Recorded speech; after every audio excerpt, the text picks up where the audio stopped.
Ridge Town Council meeting to order. First order of business is invocation. Greg Lamoni is going to the invocation. At the end of the invocation, I would ask you to remain standing for a moment of silence for Officer Haran. So stand as you're able.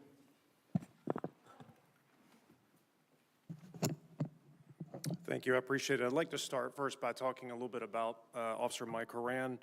He was killed in the line of duty on December 23rd, 2024. He was a father, a husband, a son, a friend, and much more to his family. He was a protector and a provider and an excellent example of what we should all strive to live up to be. His tragic death is grieved in throughout by his family, the police department, the community, and the nation. Officer Haran was hired in September of 2017 to start the 103rd Greensboro Police Academy, an outstanding officer who exemplified the professionalism and values that we expect from our protectors. Officer Haran was also a man of service. He served not only his community as a police officer, but also as a member of the United States Coast Guard since January of 2000. In his time in the Coast Guard, he served as a law enforcement officer, a tactical fast boat instructor, search and rescue operator for the safety and security of the United States. The loss of a man like Michael Haran rips hole in the hearts of his family, his squad mates, his friends, and the community.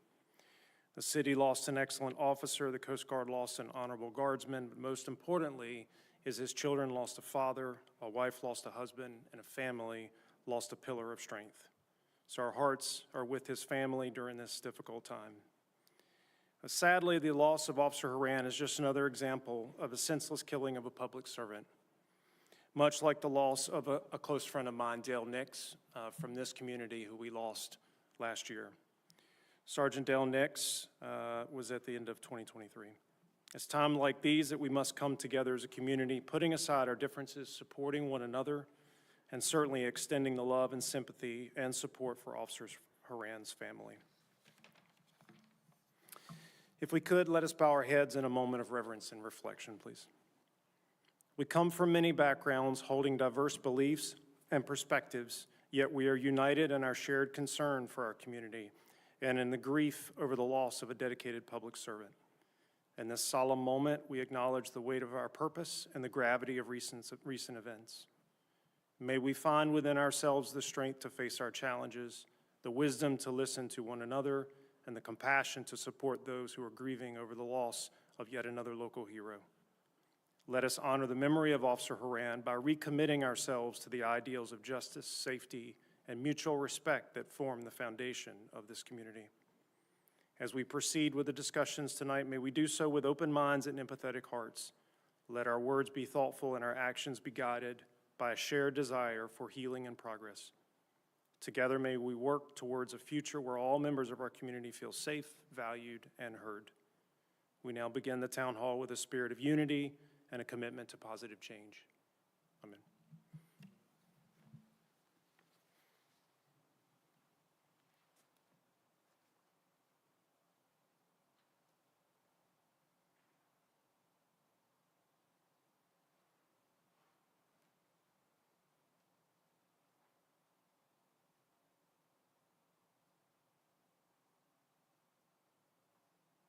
I'd like to invite the Northwest Middle School ambassadors to come up to lead us in the Pledge of Allegiance.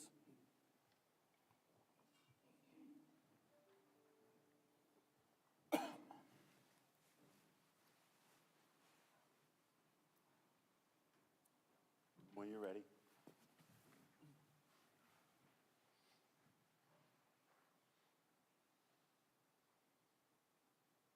Pledge allegiance to the flag of the United States of America and to the republic for which it stands, one nation, under God, indivisible, with liberty and justice for all. Thank you so much for helping us. Thanks for being here. And I know it's not a school night, but I know you'll be leaving early. But again, thank you so much for coming out. All right, next item is the approval of agenda. Is there a motion to approve the agenda? So moved. Is there a second? Second. Is there any discussion? All those in favor say aye. Aye. Opposed? We now have the approval of the December 5th, 2024 regular meeting and the December 5th, 2024 special meeting. Is there a motion to approve? I know we got the special meeting know it's a little bit late, so if you want to hold off on that, that'd be fine. But otherwise, is there a motion to approve? So moved. Second. Any discussion? All those in favor say aye. Aye. Opposed? Opposed. Okay. Now we have the distinct pleasure and sadness of reading a well-deserved proclamation for Patty Stokes. We are so fortunate that she's able to be here in attendance. Whereas in 1996, Patty Stokes began publishing a community newsletter titled the Oak Ridge Observer, and whereas over the next several years, the publication grew into a weekly community newspaper called the Northwest Observer that covered Northwest Guilford County, and whereas the publication became the only real source of local government news covering town council meetings in Oak Ridge, Summerfield, and Stokesdale, as well as decisions affecting the area, including meetings of the Guilford County Commissioners and the Guilford County Board of Education. And whereas the Northwest Observer also covered every facet of local occurrences, including news, features, human interest, local events, area schools, residential and commercial development, elections, history, youth sports and accomplishments, calendar events and crime, and whereas the publication also provided a platform for local businesses to advertise their wares and services, and whereas the Northwest Observer provided a way for local residents to praise or criticize things going on around them, and was often a means of humor and amusement for its readers, who particularly enjoyed the grins and gripes section. And whereas the town of Oak Ridge used the Northwest Observer as a means to notify its citizens about town council decisions, upcoming public hearings, historic preservation efforts, and grants, and town-sponsored events including Music in the Park, Light Up the Night, Heritage Day, Canine Capers, Ridge Fest, Memorial Day, and Veterans Day observances, July 4th Kids Parade, and other events and activities at Oak Ridge Town Hall, Oak Ridge Town Park, Heritage Farm Park, Veterans Honor Green, and Farmhouse Community Center. Now therefore be it proclaimed that I, with all the members of Town Council, do hereby express sincere appreciation to Patty Stokes and the entire staff of the Northwest Observer for providing a means of sharing news of the town of Oak Ridge and the area for the last 28 years. We also extend heartfelt congratulations to Patty Stokes upon her retirement, wishing her the best in this new phase of life.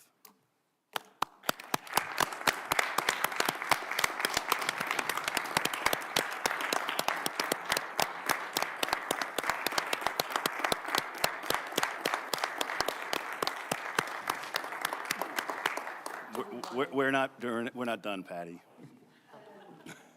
I'd like to open up the members of council if they'd like to make comments. Mr. Greason, would you like to say anything? Patty, I wish you well in your semi-retirement. I hope you have good health, a lot of fun, and thank you for your service. Mr. Stone? I got the Northwest Finder, and I've gone through that thing, and I cannot find the halter top mowing service. If you could in your next, if you could help me with that, I would appreciate it. Thank you so much for the fun, the laughs. Enjoy your retirement. Mr. Harton? Patty, thanks again. As the others have said, I've spent most of that 28 years away from Oak Ridge, but through your publication, I always knew what was going on in Oak Ridge, even though I was traveling globally and had other interests, business interests, but I always knew what was going on in Oak Ridge because of Northwest Observer. So thank you for keeping me glued into the community. So it was a good opportunity when Courtney and I moved back in 2016. Thank you. Ms. Schneider? Well, I feel like I'm looking into the abyss here. I didn't think you could really pull the plug, Patty. I know how much this paper and these communities have been a part of you, and I know how deeply the Northwest Observer and the staff and everything you do has been a part of our community. And I know you've thought about this for a long time, but somehow it was still a surprise to me when it happened. Reading through that last issue, I think I told you this, with that new understanding that you'd really taken that step, it actually brought tears to my eyes. I feel like this is the end of an era. Now, I know there's more to come, but it's the end of an era in which we've been blessed with you and your staff's deep commitment to a truly local newspaper, a rare breed that has served us all, making us laugh and learn and cry and complain and then cry again at this point.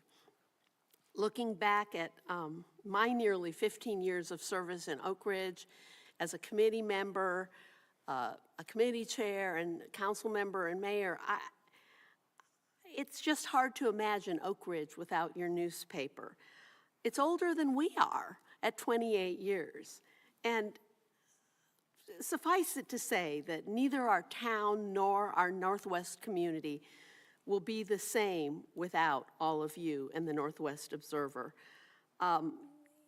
Every issue has been so chock full of information that even if you don't need it right now, you need it at some point, in my opinion, because I'm interested in everything in our Northwest community. We are really going to miss the opportunity to get the word out. You have made it possible for us to keep in contact with residents. You have fostered an engagement between local government and residents that is, we're going to have a hard time meeting that mark going forward. And I remember a merchants meeting many years ago when you showed us the old newsletters from the days before I was in Oak Ridge, before I knew anything about all this, and how it gradually transformed into the newspaper that it is today.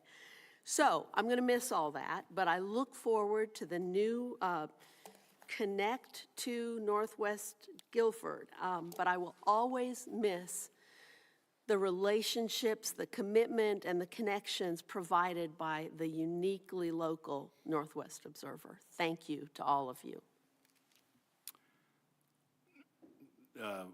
Trying not to repeat, it will be a challenge to keep us as well informed as you did. So we will sorely miss that. And as Mr. Harton mentioned, I used to travel extensively for business also. So it was always nice that you had it online, that I could do it. Or it would typically, you can even ask Carol, one of the first things I usually would pick up on Friday night when I got home would have been the Northwest Observer to read it when it wasn't online. So we're going to very, very much miss you. We know you're not going away. I mean, so this isn't like you're leaving or going away to college or moving away. So we know you're still going to be here, so we appreciate that. But we'll sorely miss this wonderful paper that kept us all so well informed. And like I said, I always look forward to it on Thursday, and I will miss it every Thursday. So, and I'll put you a little bit on the spot. Would you like to come up and say anything? You can defer. Okay, thank you. Oh, my husband is rolling his eyes. Give me 100 words and I'll take 500. Okay. First of all, Chris Burt and I are going to miss that student desk over there that we often have laughed over. I notice it's not there tonight. It's a little sad and a little bittersweet, but it's also really, really different, I'm sure, for Chris as well, for us to be on this side of things. It's weird not to have the Northwest Observer here, taking pictures and writing about this and thinking, oh, this will be in our next issue.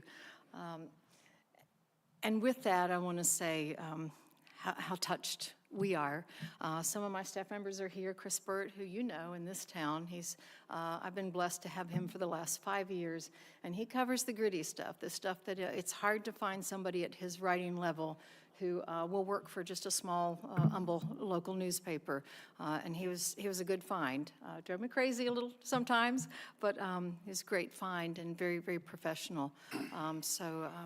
I thank you. I know you gave a nod to my staff as well, but I certainly wanted to make sure that that you knew, that anybody of the thousands, millions of people watching, that you would know it was not just me.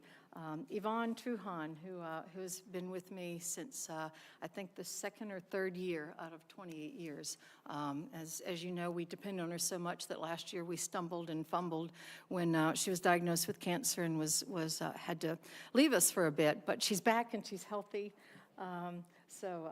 I can't thank her enough for all the times we literally were elbow to elbow, and she put up with me.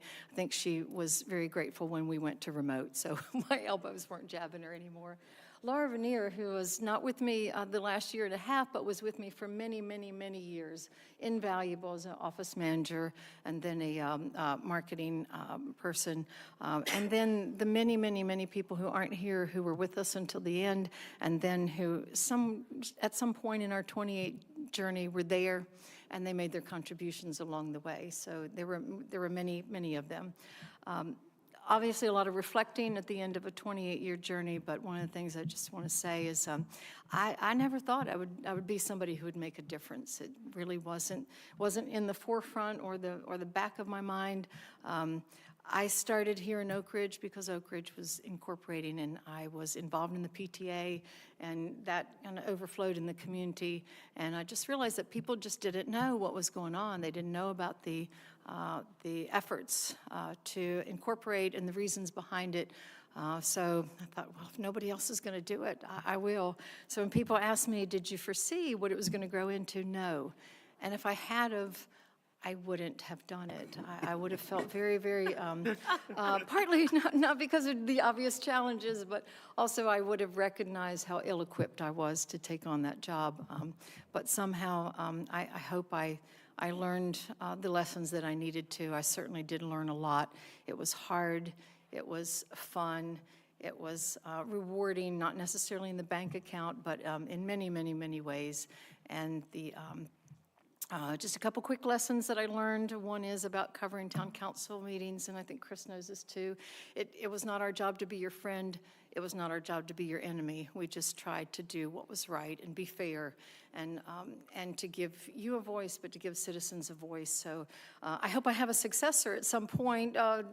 Somebody comes behind me and starts a local paper, and I hope I'll get a chance to talk with them, and I'll tell them, don't be their friend, don't be their enemy, though.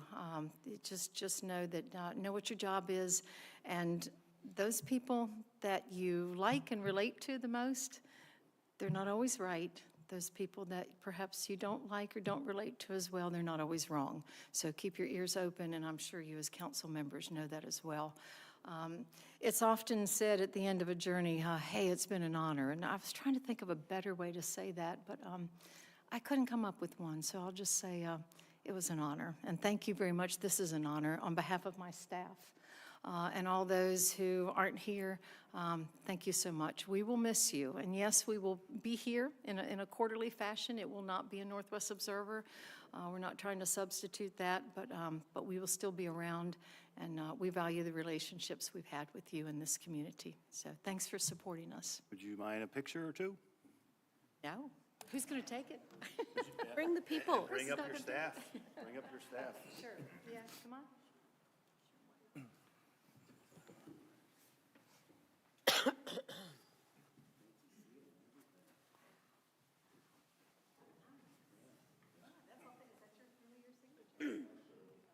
And all those good things you wrote about. Both of those good things you wrote about. I'm so sorry. There's one person I didn't mention. My husband. My husband, behind the scenes. He has helped in our technical end. He has been my moral support. He financially supported me many years before I drew a paycheck, and then at that point it was still a modest one. But thank you. That's my husband, Leon, and I couldn't have done it without him.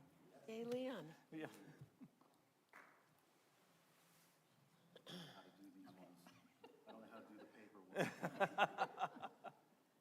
Jim Horton, there you go. Perfect. All right. Gonna take several.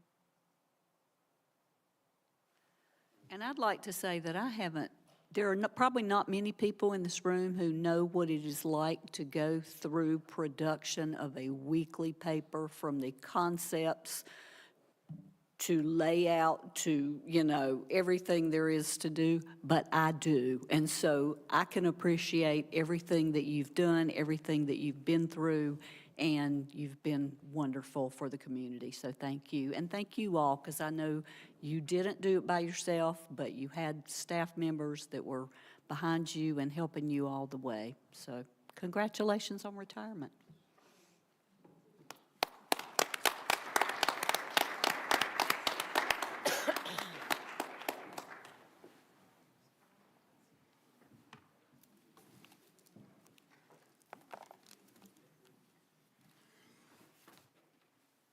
Okay.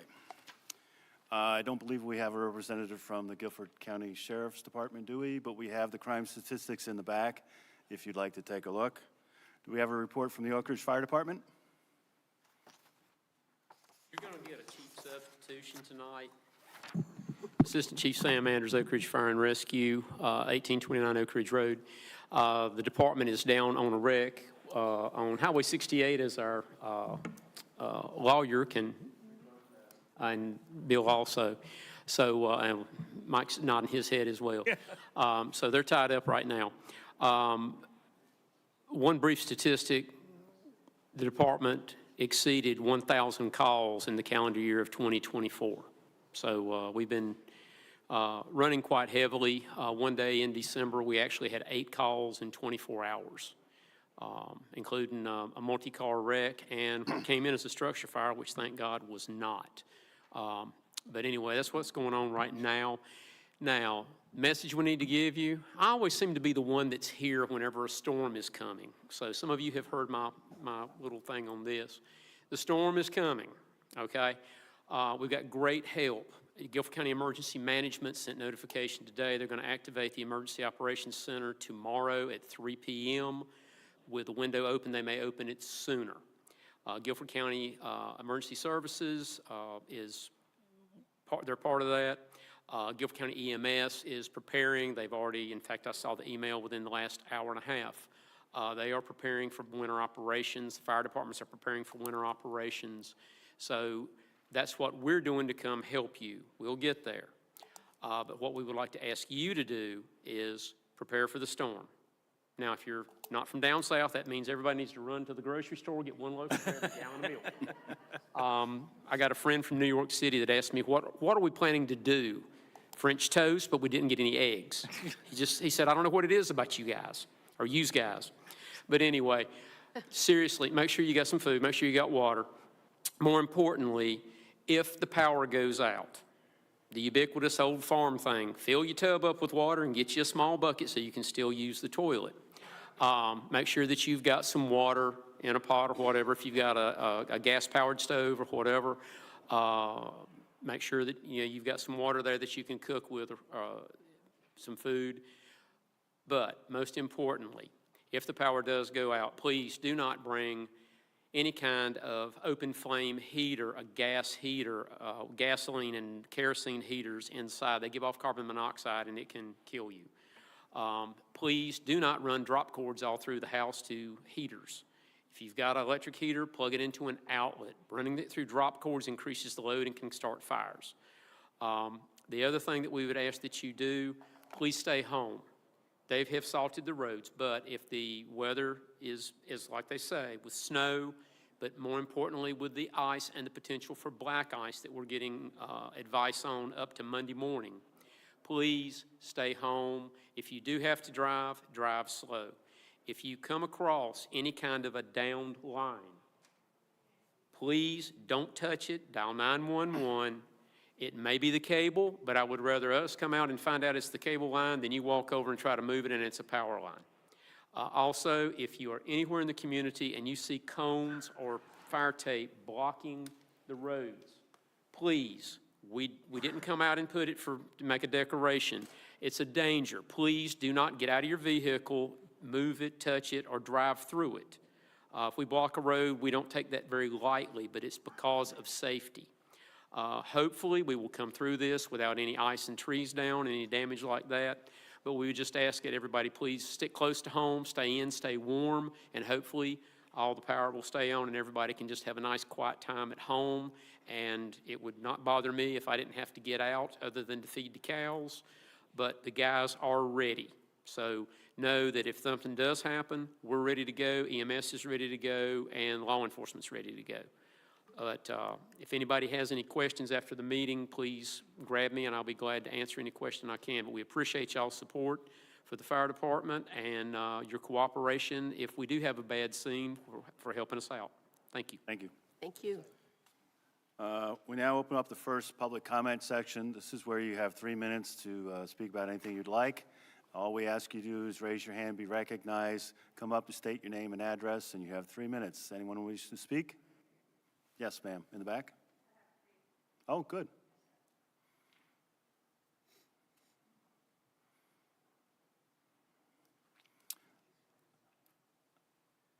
Like I said, just each one of you, please, your name and address, and then you're free to speak. So introduce yourselves. Chaz Royal, 5004 Hunters Path Court. Jocelyn Munster, 5542 Autumn Harvest Drive. Aditi Thondapu, 7445 Joseph Creek Lane. Thank you. And the floor is yours. Whoa, sorry. Good evening. We are student ambassadors from Northwest Middle School. We have adopted Ashe County Middle School to support recovery from Hurricane Helene and have gathered donations to help those affected. Many students and staff at Ashe County Middle School lost everything in the hurricane. Multiple clubs at Northwest, including FCCLA, FBLA, student ambassadors, and the cheerleading team, united to assist under the direction of Ms. Cowie and Ms. Minner to help those in need. We chose Ashe County Middle School for many reasons. One of the teachers grew up in that area and had direct contact with the school administration. We knew that the area was economically disadvantaged and that anything that our school donated to them would be directly in the hands of the school. Finally, we knew that some of the families had lost everything, and these donations would have really been helpful. So we donated a lot of items, and we have the numbers too. So we sent backpacks, school supplies, winter clothing, shoes, and household goods. In October, we sent Halloween goodie bags to the teachers that our cheer team made. We have the total of all the items we sent, and together 978 items were given, including 411 packs of pencils, 31 backpacks, 57 notebooks, 40 books, and a lot more. We have donated many items, but our efforts are on hold for now. How the school community responded and how our fundraiser helped. We received a very positive video response from the students. We've also been getting a lot of messages from the principal and some teachers about how much it meant to them. Some students sent us cards saying they were very happy with the supplies and were very excited to see them when they first got back to school. We also know that when the first shipment came in, the principal broke down into tears because she was so moved. Our fundraiser has helped bringing warmth to families with no heat, allowing the start back to school to be much smoother, and best of all, raising everyone's spirits. We know the work we did for them, and we know it very much helped them. Our efforts to help Ashe County Middle School have gone a long way. We touched many members of their community and helped them get back on their feet after tragedy. As a school, Northwest enjoyed doing this and is ready to help them in the future when they need it. Thank you. Thank you so much. Thank you. Appreciate that. Well done. Thank you. Good job. Wonderful job. Anyone else wish to speak? Yes.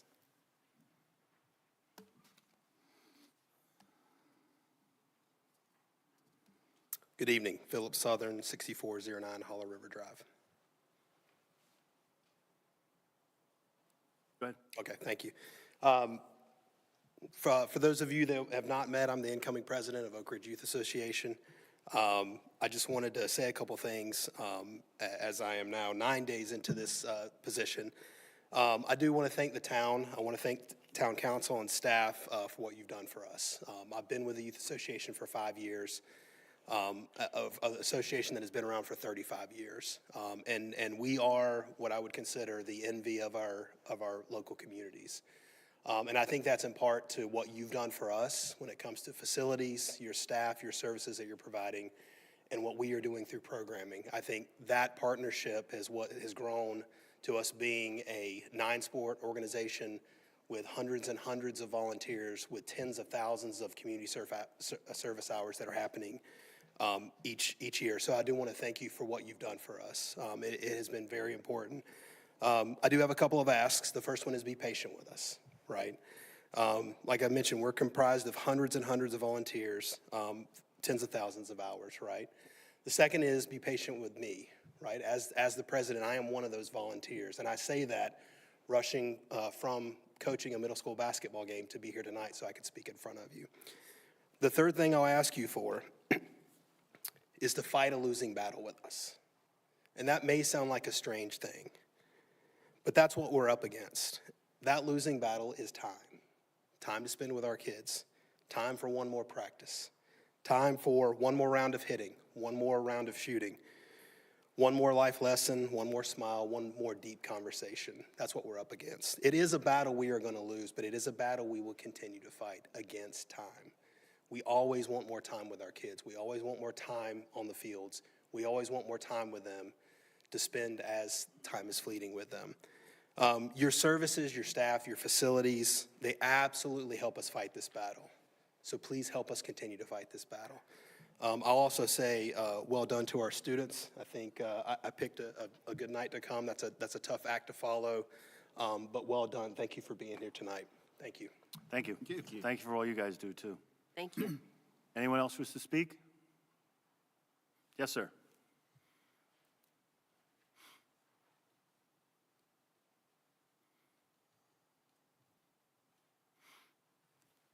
Ben Walraven, 5931 Pepper Road, Oak Ridge.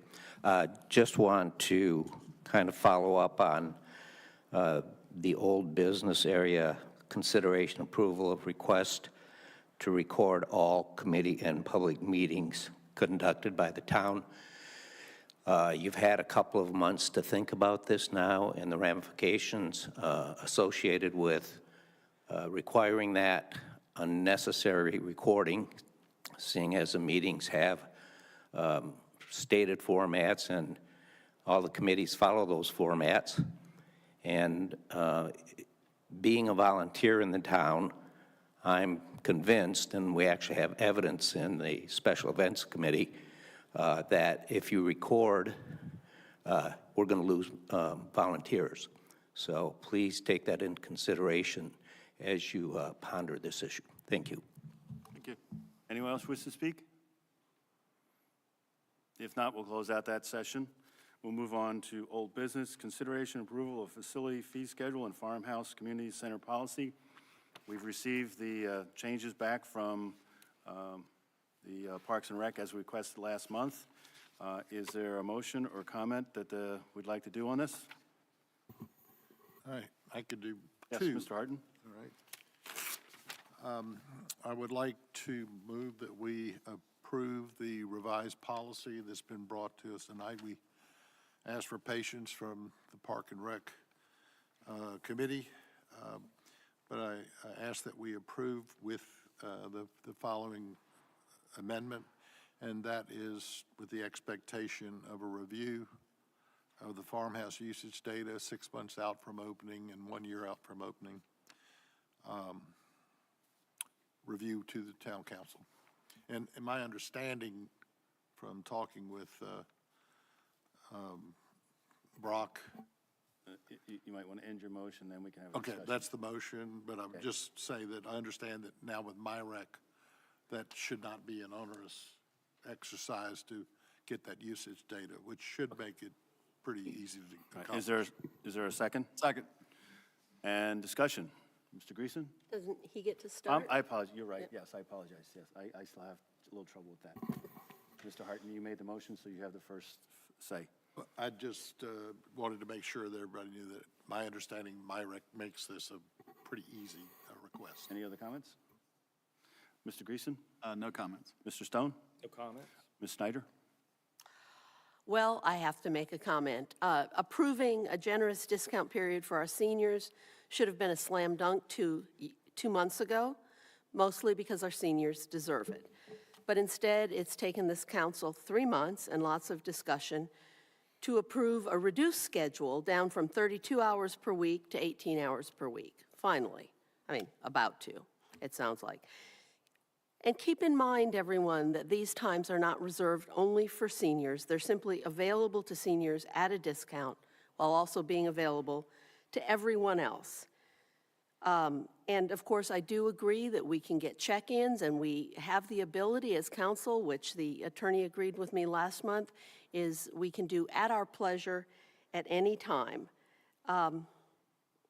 We are a generous town, but my, oh my, we have struggled with being generous to our seniors.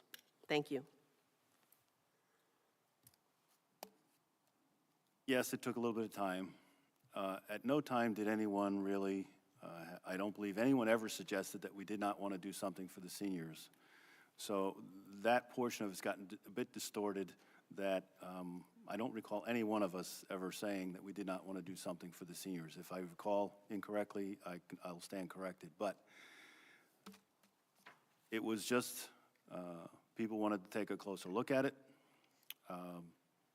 Was a little protracted, yes, but I think it was a bit unfair to imply that anyone was going to say we did not want to do something for the seniors.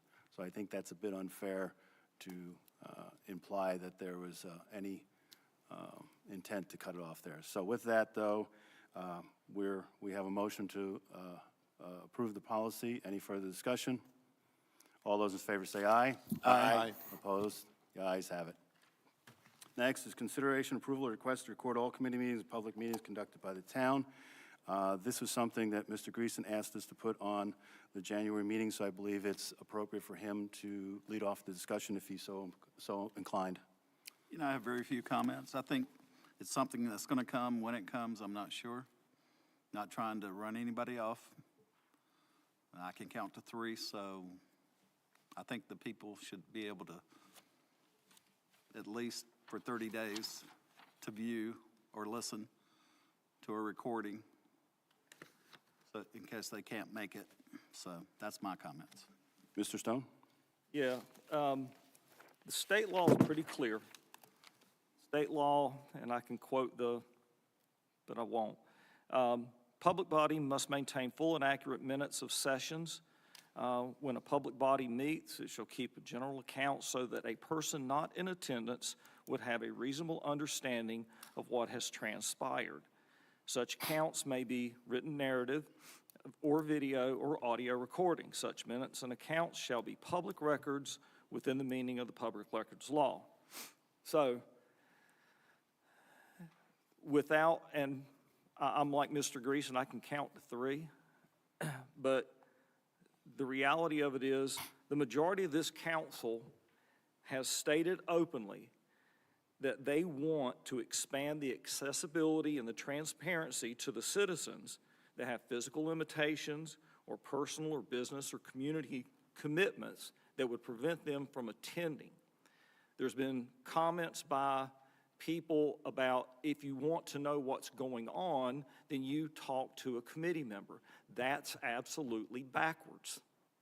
The citizens should not have to go and find out if there's something being discussed that is important to them. And that was the intent of this process. There are documented instances where our committees have failed to comply with the state law, but I'm not going to go through them tonight. And it's not a criticism of the committees. It's just the fact that we can do better at informing our citizens of what's going on.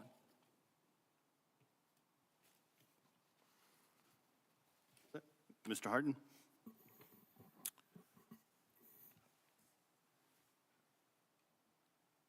As far as recording, I don't have any problem with them recording us and Zooming us as an elected town council. As a former member of many of the committees that this town has, I think that they're expected to have written minutes, and I think that's substantial enough. I know that when I join committees, first of all, you don't have the inherent knowledge, so it's a little awkward, and it's awkward in participating in those committees at first. And I think having recordings would interrupt the free flow of ideas of that. I think we've heard that from most of our committee chairmen and from many of the committee members. So I remain, as I have been for the last few months, against recording of committees that are not required to be. So I echo what Mr. Walraven said earlier. I don't see the reason for it. And I think it will disrupt the transfer of information, and I think we would lose good, solid citizens that support us in these committee efforts. So I'm against it. Ms. Schneider? Well, I mean, this remains a bad idea that nearly everyone on our dedicated town committees has actively opposed. The operation of our committees is indeed guided by state statute, and having a full accounting of what has been transpired means that you record all actions taken not every word that was spoken, just as a clarification. But committees are also guided by the goals of the committees, not by the demands of individual council members, because our committees, although usually most of them are advisory to council, they don't serve council. They serve our community. And importantly, not a single resident has asked for this kind of recording. Although talking to committee members is one way to do it, there's no shortage of ways to learn about what's going on our committees. All of them are open to the public with minutes and contact information, staff members who are knowledgeable. So let's focus on engaging even more with our residents in town government rather than sort of adding new strictures. Thank you. Thank you. I wrote down most of my notes here. Concerns about recordings being used punitively or out of context are understandable. However, it's important to recognize that recordings create a valuable resource for building trust and ensuring that discussions and decisions are accurately reflected. They are a tool for transparency, not a weapon for criticism. That said, I will not support mandating the recording and streaming of meetings that are not currently being recorded or streamed. My hope is that this change will happen more organically as boards and committees recognize the barriers some residents face in attending meetings. Whether due to scheduling conflicts, family commitments, or physical limitations, not all residents can participate in person. Not all of our residents are as fortunate as those of us in this room who can attend meetings in person. I strongly encourage boards and committees to voluntarily begin streaming their meetings if they are not already doing so. This approach respects their autonomy while addressing the need for greater accessibility. By taking this step, they would enable residents that cannot attend in person to observe their government in action, fostering greater engagement and trust. Making meetings more accessible is not just about physical attendance. It's about creating opportunities for broader civic engagement and ensuring all residents feel included in the decision-making process. This is a meaningful step toward inclusivity and demonstrates a commitment to serving the entire community. With the technology we have, with the limitations, as pointed out, that time with your children, things like that, make it difficult to always attend these meetings. As I've mentioned before, if we look around this room, there's usually not a lot of young people in attendance because they have family commitments and things like that. But while they may not have approached us, I believe many of those family members and people would possibly appreciate having access to these meetings that may seem inconsequential at times, but there's important things that go on in those meetings. You know, Mountain to Sea Trail, I bet there's lots of people who would love to observe that. So I think streaming would be a good thing. But as I said, I would hope that I have had committee members approach me and said, I understand, I take point in that you mentioned that not everybody can attend my meeting. So even the committee members are realizing that they have the there's the potential benefit of streaming their meetings so the people that cannot attend in person can observe those meetings. So I would hope that at least it would happen organically, but at this time I'm not going to mandate it. Further discussion? Mr. Mayor, I make a motion that effective Monday, January 13th, 2025, all meetings of the town's committees as well as other public meetings conducted by the town will either be audio recorded if that's the current practice or live stream for meetings not currently audio recorded. Further, committees not currently recording meetings may opt for audio recording as opposed to live streaming. Was there a second? Second. Discussion? You made the motion, so you can lead the discussion. Mr. Stone? No further comments. Mr. Greason? No comment. Mr. Harden? I think I've said what I already. Ms. Schneider? Still a bad idea. No comment. The motion's been made. No further discussion. All those in favor say aye. Aye. Those opposed, nay. Nay. Nay. So the motion fails 3-2. I don't believe we need to make any other action, do we? Because it would just be status quo. So there's no further action on this at this time then. Thank you. New business. Consideration approval of 6 months extension of the 2024-25 Parks Usage Agreement with the Oak Ridge Youth Association. What we are considering is basically trying to get onto a 6-month schedule. We are looking at other approaches to the usage agreement. Those have not been formalized yet, so there's not much detail there. The Parks and Rec Department has made a request that we up the stipend from 15 to 19. Is that correct, Mr. Bruce? That's correct. The version in your packets was what came out of a working group prior to an analysis that was presented by ORYA to the Parks and Rec Advisory Board. That analysis requested a $19,000 stipend request for the spring of 2025, and the Parks and Rec Board recommended approval of that request. Okay. Is there a motion to approve the existing So, agreement? so or ma- this agreement is not correct. Well, it is correct with a recommendation that we increase the 15 to 19. Okay. So it isn't correct. We would have to approve this agreement with a change in the stipend amount. That's exactly what I was going to mention, that basically, the existing agreement is the existing agreement, which is 15.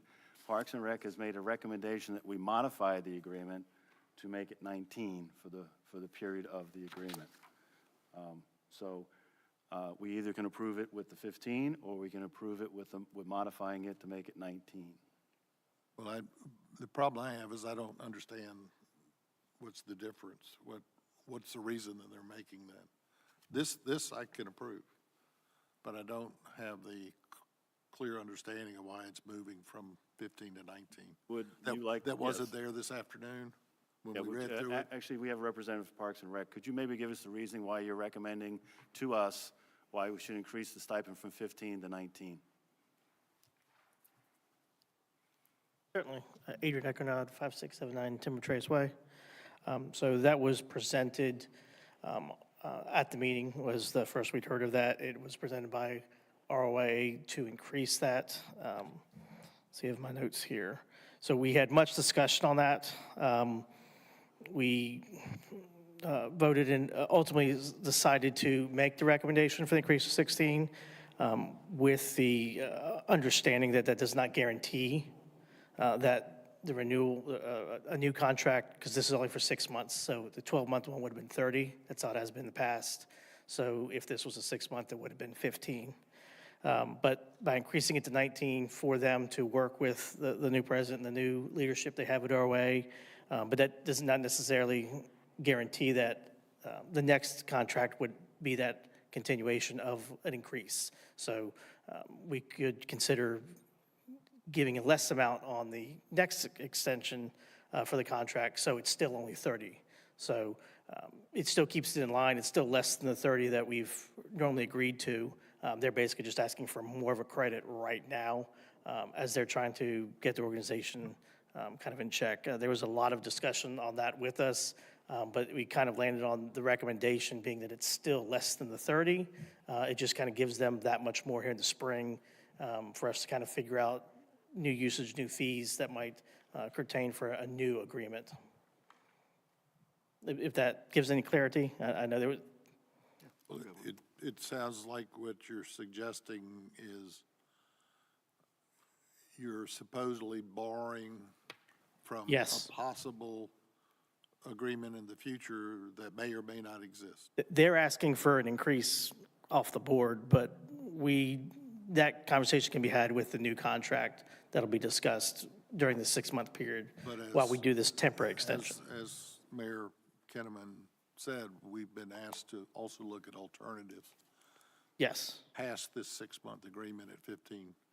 And I guess what's confusing to me is, again, I mean, I've read through this several times, but again this afternoon, and I'm reading words or numbers that are 15,000, and I hear something different in here. I don't appreciate not having the heads up from wherever it should be coming. I'm fully supportive of this document because, as I understand it, we have not agreed to, all we've agreed to is extend this to get it tied into our fiscal year. So it's an assumption that there's an agreement in the future which, based on our meeting earlier this week, may or may not be forthgiving. So I'm okay with the agreement that I have in front of me. I'm not necessarily in agreement with the 19.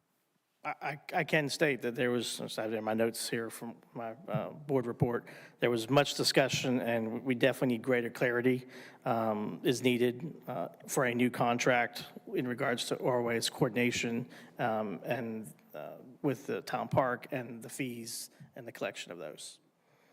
Can I ask a question as well? Oh, sure. I don't know if I missed this, but I know that Randy Collins presented to you, what was, and they asked for 19,000 going forward, but what was his rationale coming out of ORYA for the increase of 27%? We didn't know of the increase until that night when it was presented to us as well. So we were coming expecting just to approve it as you see it right now, Councilman Hartman.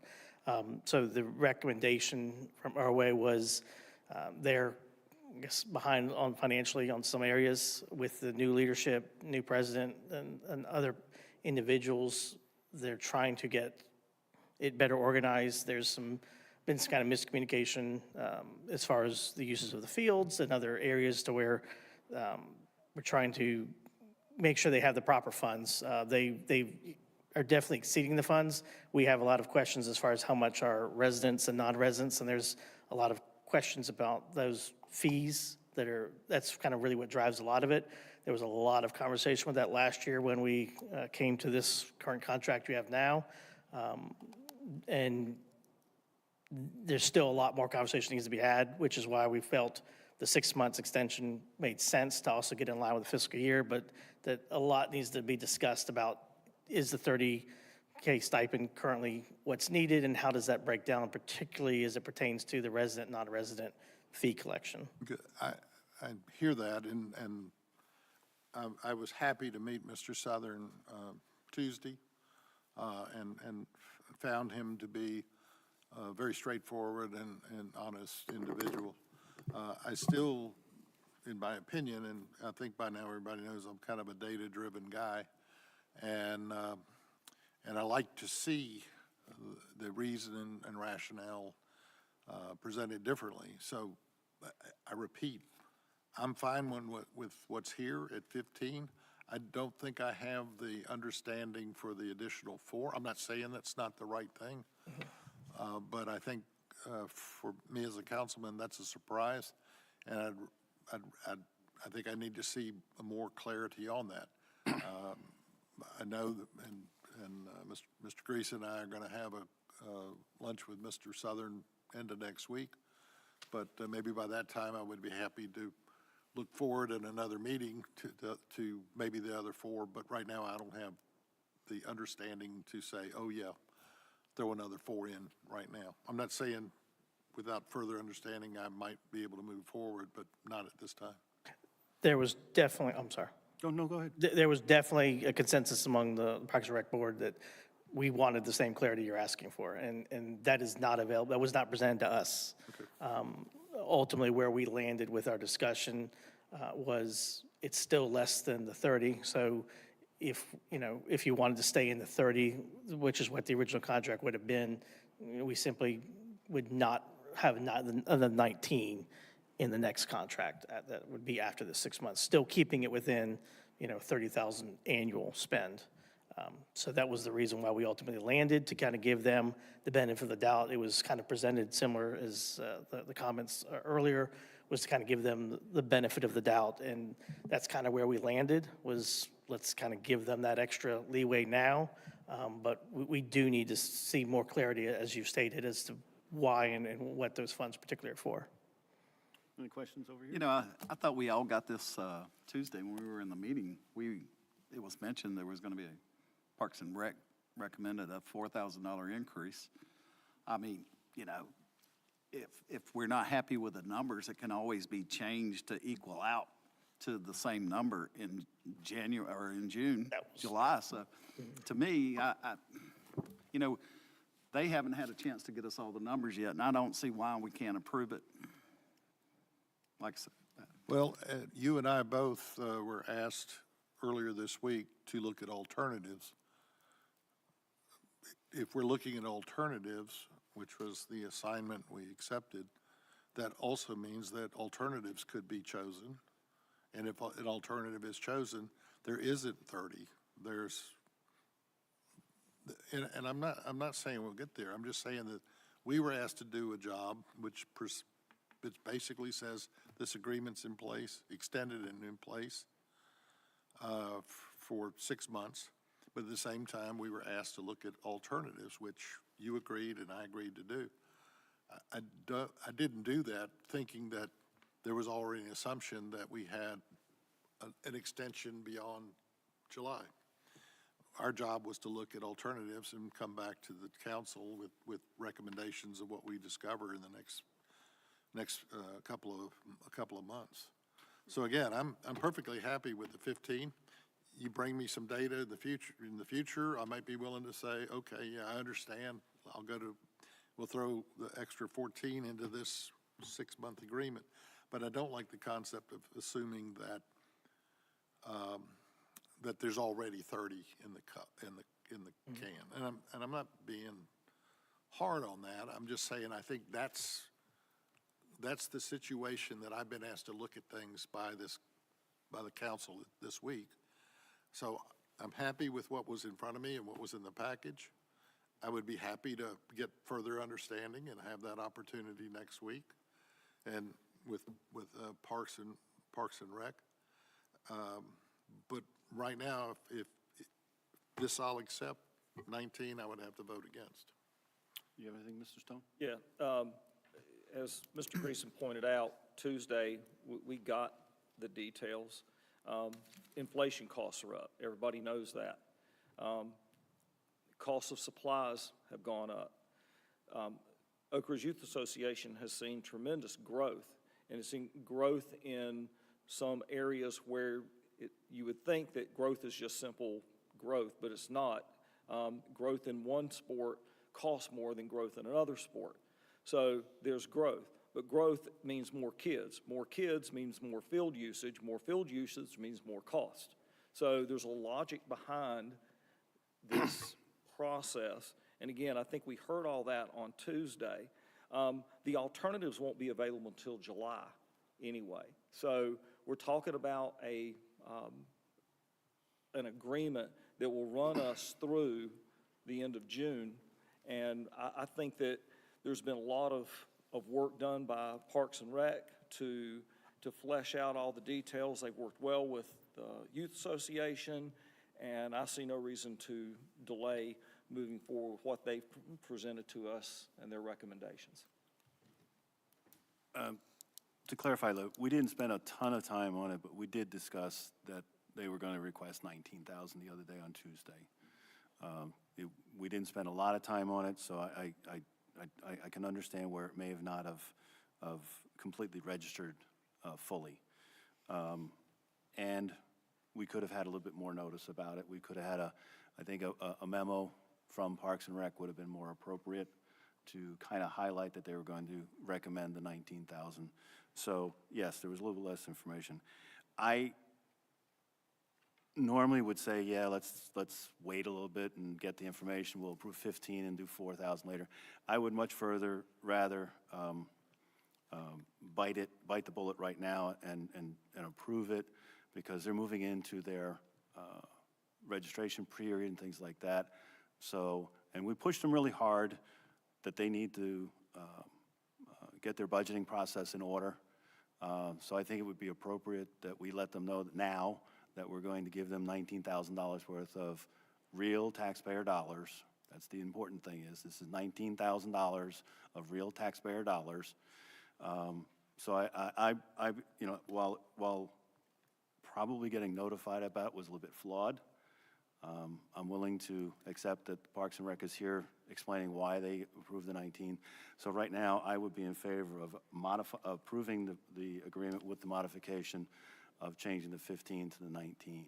We don't have a motion on the table just yet, but if so. And can I speak also? Yes, of Sorry. course. I didn't know if you were moving right No, into. no, no, Okay. no, no. I'm just saying that we eventually need to get there.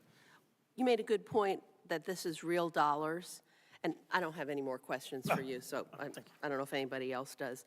These are real dollars. The town has committed $30,000 every year for the last 5 years to ORYA, happily to support this partnership that you spoke so eloquently about tonight, in addition to just an incredible amount of staffing and materials and turf management and everything else it costs, and the millions of dollars it costs to build these fields.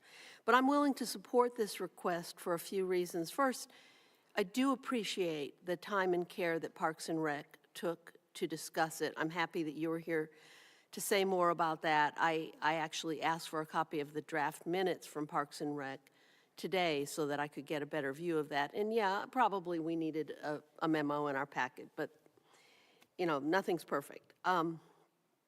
I do understand that ORYA's request is based on continued program growth. It's not incredible growth, but it's growth in certain areas that, you're right, have an impact. Secondly, we know that ORYA is in a financial crunch. You know, they've proposed a payment plan for the funds that they owe, the $12,000 they owe the town from last season that they collected in non-resident fees. And the town council has agreed to reconsider in a few months the additional $7,000 in field use over and above the last stipend. So this is a tricky situation for a new president and a new treasurer to be dealing with. But working together with ORYA, we hope to resolve the payment of these amounts soon. In the meantime, I'm happy to fund this sort of accelerated payment schedule with the understanding that if we continue with the same usage agreement structure, that we may determine that the fall period would be funded at the corresponding $11,000, although you know that isn't set in stone at this point, for the total of $30,000 annually. But that's if we continue with the same structure, and we've got more talking and more thinking to do on this subject. Thank you. I just want to make a comment. I didn't attend the meeting, but I did watch it on Zoom. So that's not digging at anybody, but I watched it on Zoom, so I was aware of it. All right, is there a motion to either approve the agreement as presented, or a motion to approve the agreement with modification, or to deny the motion, I move that we approve the agreement changing the 6-month stipend amount from $15,000 to $19,000. Is there a second? Second. Any further discussion? All those in favor say aye. Aye. Opposed? No. So it's 4-1. All right, now we're going to move on to consideration approval of directing staff to find firm to design Heritage Farm Park Phase 2. This is basically where I think from the general consensus of council is we want to basically do a plan design for Phase 2, which includes primarily the court solution. But Can I have a yes, question? yes, Define Phase 2 of Heritage Farm Park. that's what I was going to. Basically, Phase 2, as it's presented right now, would be primarily the court's solution, but it also includes, I believe, an additional shelter. What other than the shelter, is there anything significant? Just a few small shelters, and we're talking really just like a bench with a. Yeah. So it's primarily the. It's primarily the basketball court and what had originally been 6 tennis courts, but now maybe a combination of Yeah. pickleball. So that's basically. So I mean, even though it's called Phase 2, it's primarily the court solution. Okay. So the advice I give is that while we want to move as quickly as we can, I know people are anxious. I believe it's important that we come up with a plan that I have been saying meets Oak Ridge quality standards for design. And we also, even though we may not elect to take advantage of grants, we should put together a plan that is eligible for grants so that when we have the final plan, we have the option of looking at grants. We may not look at grants, but we have the option of looking at grants. But if we don't do it up front, we're not going to be able to apply for grants. So that's where I'm starting from. Mr. Greason, would you like to start the discussion, or is there? I fully support it. I'd like to move on with it, and that's all I got to say. Mr. Stone? Yeah, I'm absolutely in favor of moving this forward and moving it forward quickly. We drag our feet on way too many things, and this one's important. We've heard from the adults in the community that say there's not things for adults to do in the park other than walk. And so this gives us the opportunity to have 2 tennis courts, 8 pickleball courts, and a basketball court. I'm not quite understanding the design engineer thing. We already have design. The only thing we have to do is change from 8 or 6 tennis courts to 2 tennis courts and 8 pickleball courts, because the basketball court doesn't change.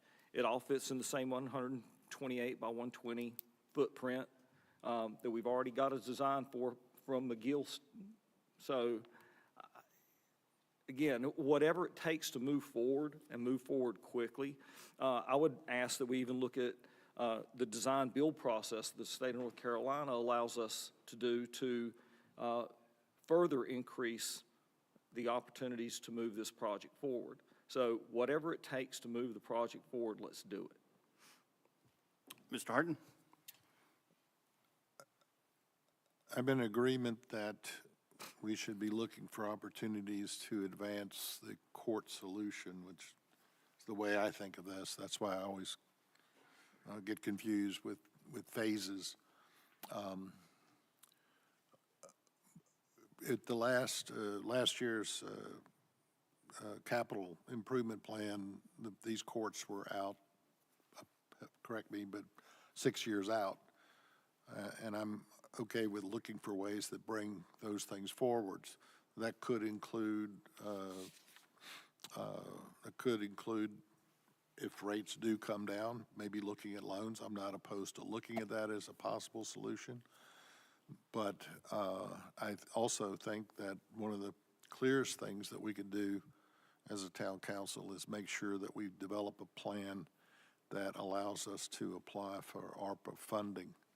And I understand that's a very complicated approach, but it may be an approach that we could get funding quicker than 6 years out. I don't think it's going to be an instantaneous thing like Mr. Stone is requesting, but I think whatever plan we develop, it should be moving us toward and in the spirit of us applying for ARPA. Not ARPA, PARTIF, thank you for correcting me. PARTIF grants for our parks.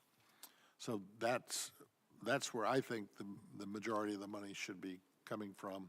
So whatever we do planning-wise should be heading us in that direction to get PARTIF grants, not ARPA. Thank you. Ms. Schneider? Well, I do agree that we all want to go forward with Phase 2, but I don't think this agenda item is ready for prime time, and I'll address why. First of all, there's a reason we put it out 5 or 6 years in the capital budget, because we don't have the money for it right now. We've already invested about $8 million in the new Heritage Farm Park, and we're still paying over $300,000 a year on the $3 million loan at 3.94%, a rate that we're not going to see again for a while, but we took that out to help finance the project. I personally am not willing to take out another loan until this one, to support it, until this one is paid off. I don't want to mortgage our town's future, even if others are willing to take that risk. I want to wait until we can actually afford Phase 2. Don't we all try to do that with our own homes? We won't even have a picture of what our future finances are until we get the bids back for the water main, an approach that this council previously agreed to unanimously. At that time, we thought we'd get the bids by about February, but at this point, it probably won't be until early summer. I would also want to make sure that, you see, I don't want to look at this just Phase 2. I don't feel like we can look at this without looking at the other projects that are on our plate, like completing the boardwalk for the Veterans Honor Green, high priority for me, finishing the Town Park Entrance Master Plan, both small-scale projects, but they need to be finished. On a larger scale, I want to make sure that we preserve the funding that we've already prioritized and allocated in our capital budget for our portion of the intersection improvements and related pedestrian sidewalks, as well as the water main that I've already mentioned, and the next phase of water expansion, which will bring water to the town core, estimated at around $2 million. So we can't afford phase 2, the court solution, at this time, which means there's no point in fast-tracking it. But I also don't think we have a clear scope for phase 2 to give to staff, and this has to do with the grants.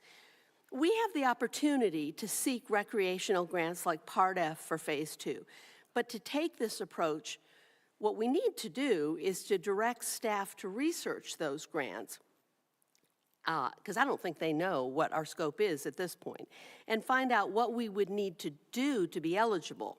For example, for our last Part F grant, we had to do community surveys and outreach. Would we need to do that again, since we would be changing our park master plan to potentially mix in pickleball courts with tennis courts?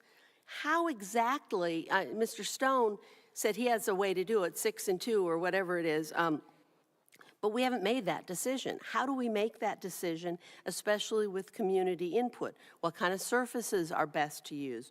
We need community input and professional input. And how do we get that input? Whichever way we go, I want a thoughtful, and to make Mr. Harton happy, a data-driven way to make these decisions, not a dead heat rush to spend taxpayer money for a hastily developed project. I've also heard that there are possibly grants out there that incorporate ADA access. Staff would need to research what that might entail. So I'd like to make a motion that we direct staff to conduct research on potential grants and their requirements and report back to us in a month or two before we rush into telling them to go look for a firm to hire. Because if we can get a grant, and yes, that might mean waiting a year or so, since the next Part F grant application that we could apply for is in March of '26, for example. But as a part of that, I want to see us gather data and guidance from Parks and Rec and from Finance. I think that's the way to make sure this project meets the high bar that we've set with every other project this town has taken on, something that the mayor alluded to. Thank you. While I share several of Ms. Schneider's concerns, I believe we can direct staff to accomplish most of those things by clearly articulating what we're looking for is a plan design. And we've done this in the past where we have engaged a firm and we've tasked that firm with the additional requirement that the designs are compatible with Part F grants and other grants. So I don't see the problem with engaging a firm to say, look, we want you to plan and design a court solution. And I agree, is 8 courts appropriate? It's a number we've come up with. Whether or not it's the right number or not, I don't know. To the surface decisions, I'm not a pickleball player. I've seen courts made with asphalt. I've seen courts made with other materials. We have some issues with asphalt pathways and things like that, so is asphalt a long-term solution? Or we're gonna have to resurface it every 5 years, where if you pick a different service, it may be every 10 or 15. So I think there's lots of questions out there, and that's why I don't wanna rush it either. That's why I think we do need to take a very deliberative approach with it and task whatever firm we engage with clear goals and saying, look, we understand that for Part F, you definitely have to do community outreach. So I definitely want to plan that when it's done, we are in a position that we can have a good chance of applying for grants, and those people will say, hey, we like your design. Your design was well thought out, you got good community input, all that kind of stuff, if that. So I think we can do that as part of that. But that's why I think it'll take some time. Staff is going to have to do some research. Staff and Parks and Rec is going to have to do some research. Then they're going to have to figure out what firm to engage with. The contract for that firm, I'm sure, is going to exceed, was $15,000 you have to come back to us with? So staff's going to have to come back to us with a proposal from somebody to say, look, this is what it's going to cost you for the design. And then we'll have to approve that. Then the firm's going to have to put together a design, and Parks and Rec is going to have to look at that. Parks and Rec will have feedback back and forth. So if we're going to do it right, we're going to do it right. And do it right, it's going to take time. It's not something we can just slam in there. And if we did design build, we still have to set a budget. So to do design build, we're going to have to find money first. So we're going to have to say design build, because you have to give the firm a budget. You're going to say, hey, look, we're willing to design build this, and we're going to give you $800,000 to do it, or somewhere like that. Now, they may come back later with design build and say, well, we can't do it for $800,000. So either way, we still have to figure out the money. So that's why I'm more in favor of moving forward with a plan design that that staff will take their normal deliberative approach, which may take more time than we'd like. But in the end, we get an Oak Ridge quality design that we can hang our hat on. We can apply for grants if we want to, or we can borrow money, or we can reappropriate existing money. So that's why I think we can accomplish that. It just, like I said, it's not going to happen as quickly as some want it, and it's not going to happen exactly in maybe the process that others need. But I think we definitely can task staff with accomplishing that. So that's where I am right now. Can I make a comment? Sure. From what I understand, Veterans Honor Green Phase 2 is already funded. Is that not correct, Bill? There is money in the budget this year for that. That's correct. So that's a done deal. That doesn't even have anything to do with this. But it's not done. We haven't, Well, it hadn't bid yet. we haven't bid it out. And I think I'm just, Let everybody funded. finish talking before you over-talk on each other. I'll support it. I'd like to move on with it. As far as the engineering part of it, at least it's a start. We've been waiting for tennis courts for 16 years. What's our hurry? Yeah. No hurry. 16 years, that's not very long. Okay, that's all I got to say. I have a question for Mr. Bruce. Don't we have to solicit multiple bids, even through wouldn't it be wise or judicious to do that? To hire a design firm, we go through the RFQ Oh, the qualifications. process. Typically, we do solicit from multiple firms, but state law allows us to exempt from the RFQ process if the contract cost is less than $50,000. We do have the option of going directly to someone we'd prefer to work with in that scenario, and we have used that exemption before, but typically we do like to go to multiple vendors through the RFQ process. I fully support that. I don't think we should award a project with one bidder, like Heritage Farm Park, so. Thank you. Additional comments before I maybe ask for a motion? So let me answer a couple of questions that folks are floating out there that probably already had the answers, but they just didn't come to fruition. What are the design specs for 8 courts on a single pad, 128 by 120 feet, 8 inches of stone, 3 inches of asphalt, laid out with 4 adjacent courts and 4 more adjacent courts below the separated, with a 4-foot baseline divider fence and an 8-foot perimeter fence. Cost as of July would be about $220,000 for that. If you take that number and multiply it by 3, which you wouldn't have to for a basketball court, then we're talking about less than $750,000. The most common type of court is asphalt with acrylic paint coatings. Concrete courts are more expensive and do not last as long, and unless they are post-tension concrete, they don't offer good enough return on the money. Post-tension courts will more than double your costs. Burmill Park, and I can go on.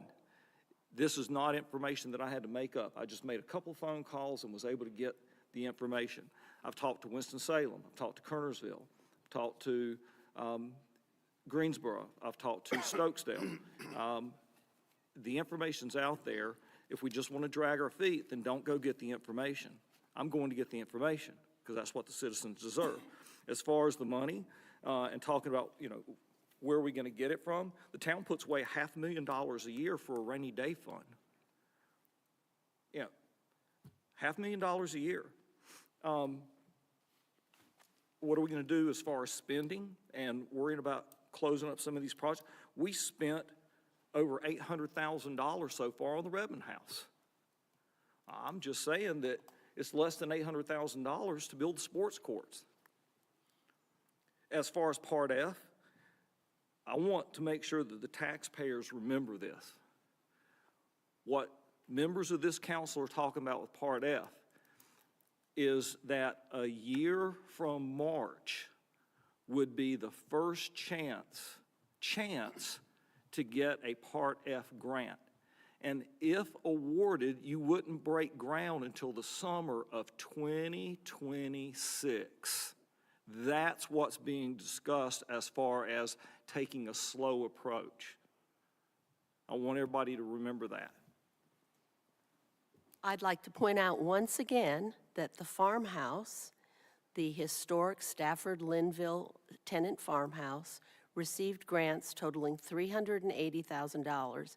That's a great marker that we probably won't be able to meet with this house, with this project, but I would certainly like to try to get grants, because a Part F grant, for instance, is an imprimatur of excellence as well as funding that could make a real difference.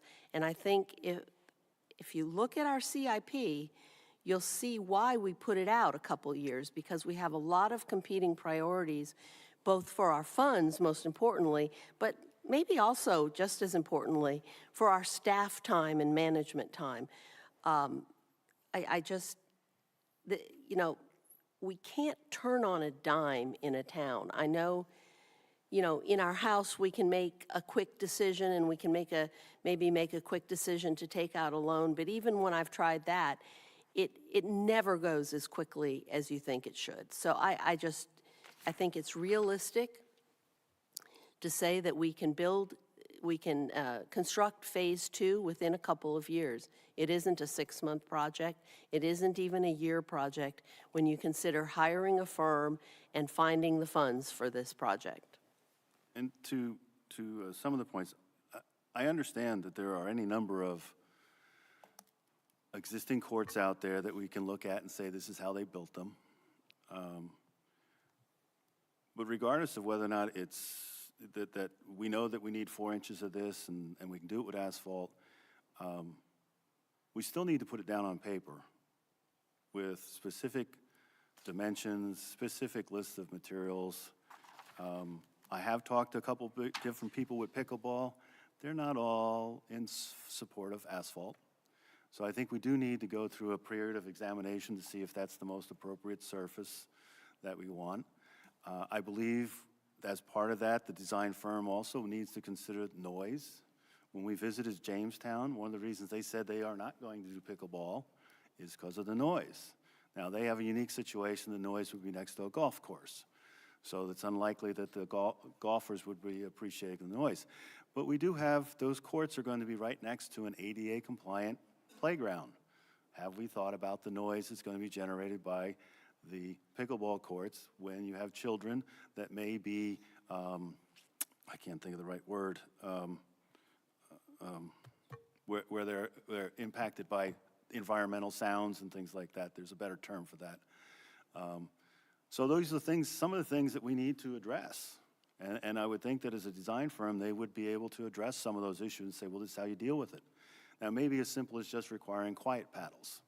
There are quiet paddles out there, and there's different balls out there that can be dealt with. But these are what appear to be little issues that, until we engage with a professional design firm, we may not think of.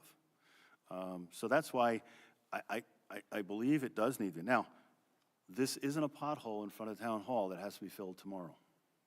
Yes, people are really anxious for it, and yes, it's been out there for years, but why would we bypass the ability to have the option of applying for grants? We don't have to apply for them.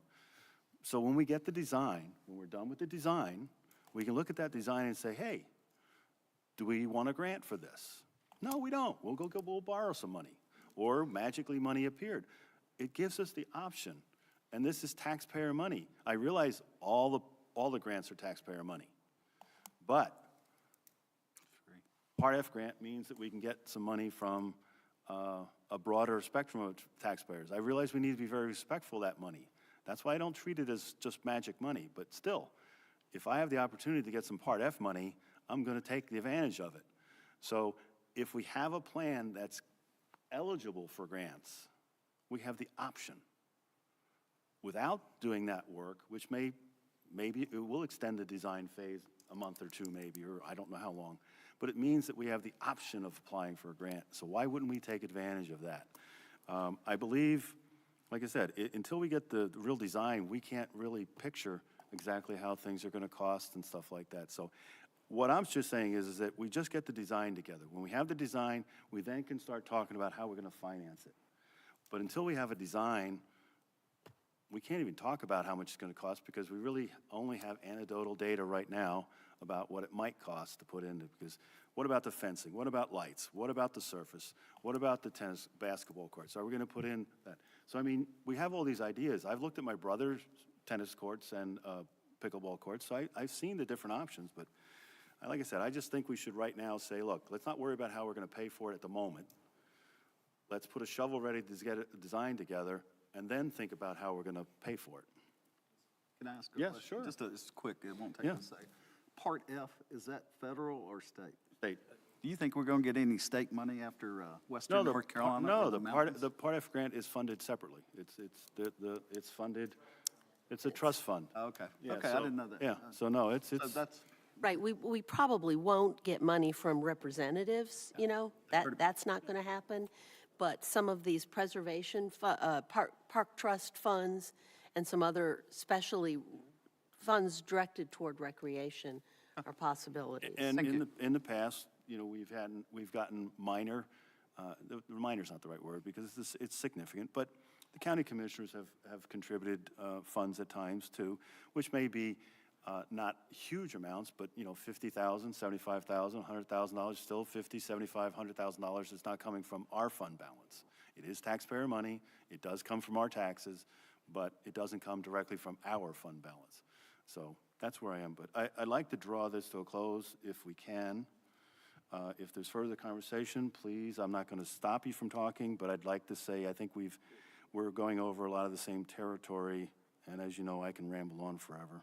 Okay, so as far as the noise issue that you brought up, Mayor, did we not think that basketball or tennis was going to create noise? The noise from pickleball is at a much higher decibel, and it actually is leading to there's significant concerns with pickleball players having hearing loss because of it. So it is a significantly different decibel level, and it is a different tone. So it's much different than basketball. It's much different than tennis. maybe we should just look at the original park and put it over there. That may be something we have to consider. Is it really the right place to put it there? Because like I said, one of the concerns that just occurred to me not too long ago is it appropriate to have those courts next to an ADA compliant playground where you actually went out to sensory, that's the word I was looking for, sensory challenged children.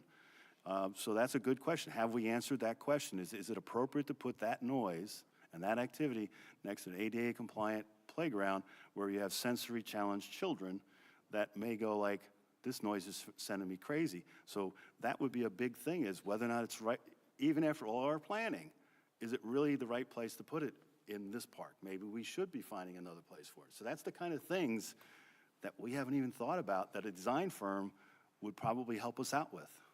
But it sounds like I feel like the scope isn't clear. If we're still researching the location and we're still researching grants, what would you need to move forward on this, Mr. Bruce? I just think there needs to be clear direction from council on, the agenda item is Heritage Farm Park Phase 2. So I think if we're considering alternate locations, that's a much bigger analysis. If council is ready to move forward with a design on Heritage Farm Park Phase 2, then I simply need instruction from council whether that's to research grants in more detail before entertaining a design firm proposal, or whether that's going directly to a design firm to prepare a shovel-ready plan, essentially. We don't need the shovels. Mr. Stone is correct. We have a plan that shows a pad for those sports courts, but we don't have, we couldn't take that out to bid, though. We would need to provide more detail, the depth of the materials and so forth. I don't know how big of a job that is for an engineer. They're going to tell us when they submit their proposal how big of a job it is, and we can analyze that. But I need to know whether we're ready to move forward with soliciting a design, or whether you'd like more detail about funding opportunities. And what about the mix of the courts? We don't know the mix of the number of courts. Well, I mean, that's something I think we could work with the design firm on after we have retained their services. I think about the way we designed the Mountains to Sea Trail side path along Pepper Road.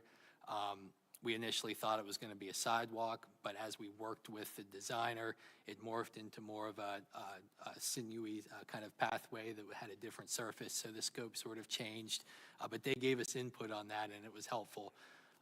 So I think that that's something that a good design firm could help us determine with the input of the Parks and Rec Advisory Board and with citizen input as well. But that's a bigger scope for a firm. That's more than just asking them to design the courts for us. We'd be asking them for a little more input and advice on the correct and best way to move forward. But the research on grants would have to come first, or would we give that to the consultant, to the design firm?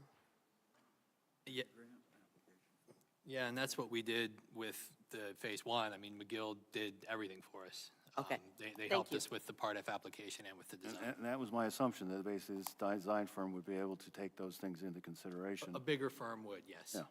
So, I mean, that's basically where we're in. I do have some concerns, and this is only a recent concern, so I have not discussed it extensively, about whether or not it's appropriate to place these courts next to an ADA-compliant playground. I think you can probably do some stuff with the sound, with barriers. That's what I'm saying, is I believe we do need to address the sound issue. At the very least, the pickleball sound is a significant issue. Every article I read about pickleball, that other than just how to play it, talks about the sound, the noise. Well, we surely can't solve that if we don't start doing something. No, it's fine. Like I said, I'd be happy, you know, like I said, I think we're at the point where I think we can open up for a motion on how to proceed. Mr. Mayor, a question. Yeah.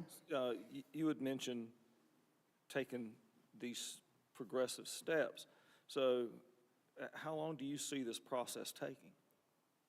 It would not surprise me if it's not like, again, this is not a pothole in the front of the town hall, so I think we need to be very deliberative about it. So if it takes 6 months, 9 months, that's how long it's going to take. Is that how long you think it'll take?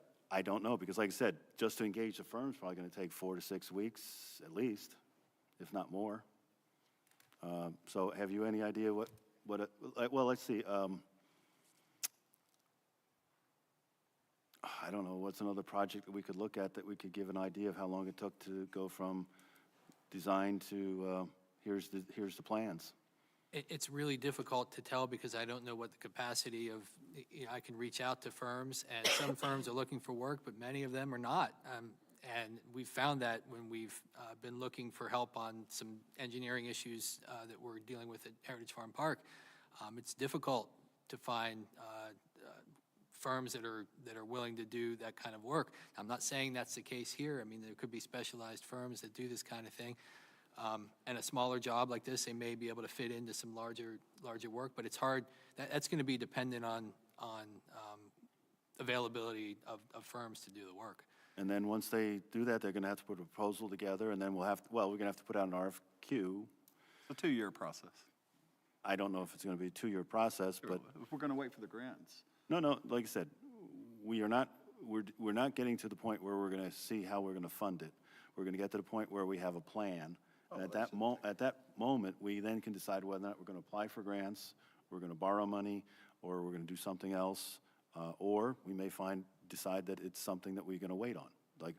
But by having the shovel-ready plan, we can make those decisions. But that was my original question, and we went off in left field. Forget the grant part of it. How long do we expect the process to take to get to the point where we go, this is the plan that we're going to use and move forward? I would say it's at least 6+ months at a minimum. 6 months. And it wouldn't surprise me if it's not a 9-month process. Because like I said, it's the time it takes to engage the firms, get the RFQs back. It's got to come back to us for approval. Then, based upon what we come back with, we may find that the cost of the RFQ is something we struggle with. You know, we're thinking it's a $25,000 to $35,000 thing, but they may come back and say, hey, it's 50, 55, 60. Who knows? But if we want to possibly consider grants, we might have to front-load the project. For instance, if we want to consider applying for a Part F, we have to include in the scope some way to address the community outreach and survey requirements of a Part F grant. So I would be strongly in favor of that, but also researching other grant opportunities. For instance, if we think there's an ADA grant, we may need to say, we'll include that in the design. Well, I'm just saying, go ahead. And I do want to stress that the Part F grants, I mean, that's the premier Parks and Recreation grant program in the state. They're highly competitive. The application process is very involved and onerous, and it's an annual But like I said, process. It took us several years to we're get the getting last hung up applying for the grants. We're not going to apply for any grants as part of this process. We're hoping that we're going to direct the design firm to keep grants in mind so that we are grant eligible. We're not applying for the grants. We're just saying, hey, put together a design that we then can, if we want to, bid it right out that day if we wanted to. But we have enough information at that point that we can maybe estimate what the project's going to cost, determine how we might fund it, and then also whether or not we want to apply for any grants. We're not going to, so the 6 to 9 months isn't about applying for grants. It's about making sure the design is eligible for grants. And of course, while we're doing, like we did with them, they looked at all the possibilities as part of the design phase.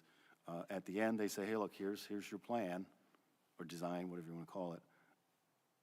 It's up to you what to do next. But McGill spent several months, it wouldn't take that long for this small project, but doing the kind of community outreach. I understand. Okay, I just Yeah, want to make sure I'm saying that's that's what should be included. Whatever's required to do that. That's why I figure it's going to be at least a 6, if not 9-month process to come back with a full set of plans.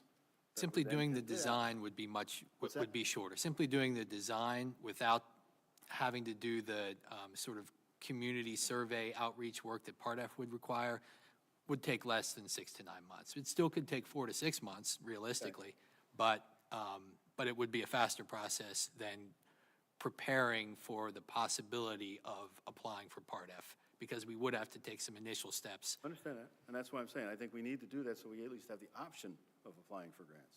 I mean, the earliest we're going to Okay. see this, just the Go last ahead. comment. Yeah. 2027 spring, before we get to play on field. So I'm just telling you, that's That's my fine. assumption. But I'd like to move ahead. I'd like to make a motion Okay, go ahead. that we move ahead with the design of Heritage Farm Park Phase 2 only. Do you need any qualifiers that, that basically were, What I'm to understand is staff would issue an RFQ for firms to present proposals to do the design work and assist the town in grants? preparing Research. for grant applications? Yes. Well, Just thought we just said, no, we're Don't not going worry to about- apply. We're going to make sure we're eligible. But that has to be part of the scope, at least for me to support it. They have to do some extra work to make it so that we can apply for a Part F grant. We don't necessarily have to apply for it, but if we don't prepare for it, we don't even have the option. Sorry. the taxpayers need to remember how long this process has taken and who's dragging their feet. But it also means we're being very respectful of their taxpayer dollars because we might be able to apply for grants. Well, you know, we've talked about taxpayer dollars, and we talked about where the money comes from, but all money that we spend is taxpayer dollars. That includes Part F money, that includes any ARPA grants and, you know, COVID relief to build the Redmond House and all that other stuff. So it's all taxpayer money. Okay. We'll talk about spending taxpayer money, then we collect $500,000 a year that goes into a rainy day fund. All right, let me just pause conversation. A motion was made. Did you need to clarify your motion, Mr. Greason, at all? Depending on him. Yeah, he was clarifying your motion. Do I need to add the grant? Only if that was your intention, and I'm sorry if I was, I was following what I felt to be the direction the council was going, but that may not have been Mr. Greason's intention, so I apologize. Were you intending to include You know, the grant eligible? Not really, but I don't mind that, anything to get it moving. Are you including the? Well, grant? include the grant, that's fine. All right, is there a second? But we don't have to take it. I make a motion that we start the process of getting a design contractor or engineer for Heritage Farm Park Phase 2, and also making it grant eligible. We don't have to use the grant, but let's at least move forward. All right, is there a second? Second. All right, any further discussion? The $500,000 that we put away every year is accounted for in the capital improvement budget. That's part of what we are relying on to fund future projects. That's not extra found money. I just want to clarify that for people who might think that, oh man, there's a $500,000 just lying on the floor at the end of every year. Okay, any other discussion? The $500,000 for future projects, this is what we would call a future project. That's my point. Okay, any other discussion? All those in favor say aye. Aye. Opposed? Wait a minute, I said aye. did everybody say aye? Okay, the ayes have it. Want to talk about a water tank? Sure. Okay. You missed any other, okay, go ahead. No, I'm sorry, I'm ahead of you. First off, I would, very excited to announce that we've got a groundbreaking planned for the water tower that will be going behind Town Hall. Of course, council approved a contract several months ago. Pre-construction meeting has already been held, and a groundbreaking has been scheduled for Thursday, January the 23rd at 2:00 p.m., and we'll be on site right behind Town Hall. More details to follow. Right now, we're just suggesting that as a save the date, but we will have a program with some speakers to honor the moment, a big moment for the town of Oak Ridge water system. And just as a reminder to folks, the tower initially will be filled with the well that's located at the Heritage Farm Park property. It will provide access for the Oak Ridge Fire Department. It will also serve to continue to irrigate the fields at Heritage Farm Park. The Water Advisory Committee is working on finalizing the engineering plans with our consultant, the Wooten Company, for the water main that will connect to the Winston-Salem-Forsyth County system, and ultimately will run up 150 and Linville Road and fill the tower with the purchased water from Winston-Salem-Forsyth County. Construction is expected. We had hoped and heard originally that construction was going to begin in early February. The latest schedule that was submitted by the contractor indicates that the foundation work will actually begin in March, but they are procuring materials. They'll be fabricating the steel most of the, or be fabricating the tank most of the spring and early summer. So there'll be a lot of time that looks like nothing's happening, but really at their facility in Kentucky, they'll be putting our tank together, and then in the summer, late summer and early fall, they'll arrive at the site to erect the tank and do the work on site. So it's very exciting, and I don't want folks to think it's anticlimactic that we have a groundbreaking, and then maybe it's a little while before we see things on site, but the project is underway and will be exciting to watch. When does their performance clock start? It's already started. The notice to proceed's been issued. It's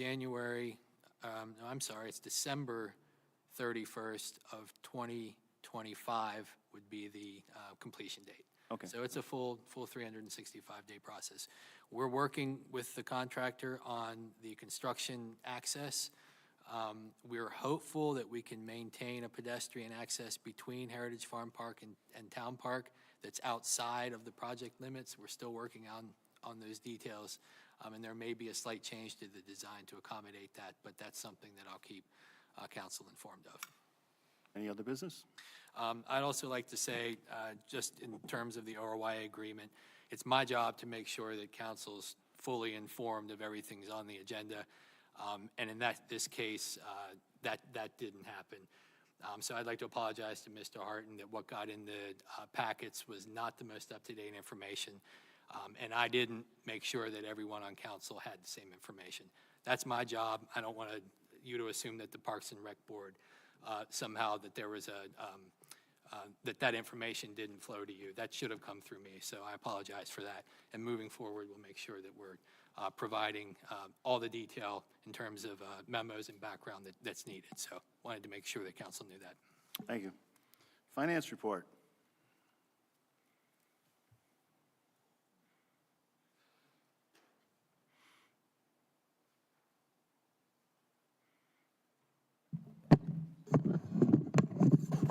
Good evening, council.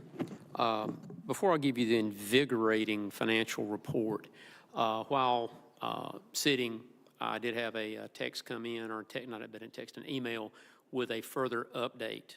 Oak Ridge right now is still within the band that they're estimating is going to be snow only. That's the good news. The bad news is there has been a elevation of the accumulation from 1 to 3 to 2 to 4.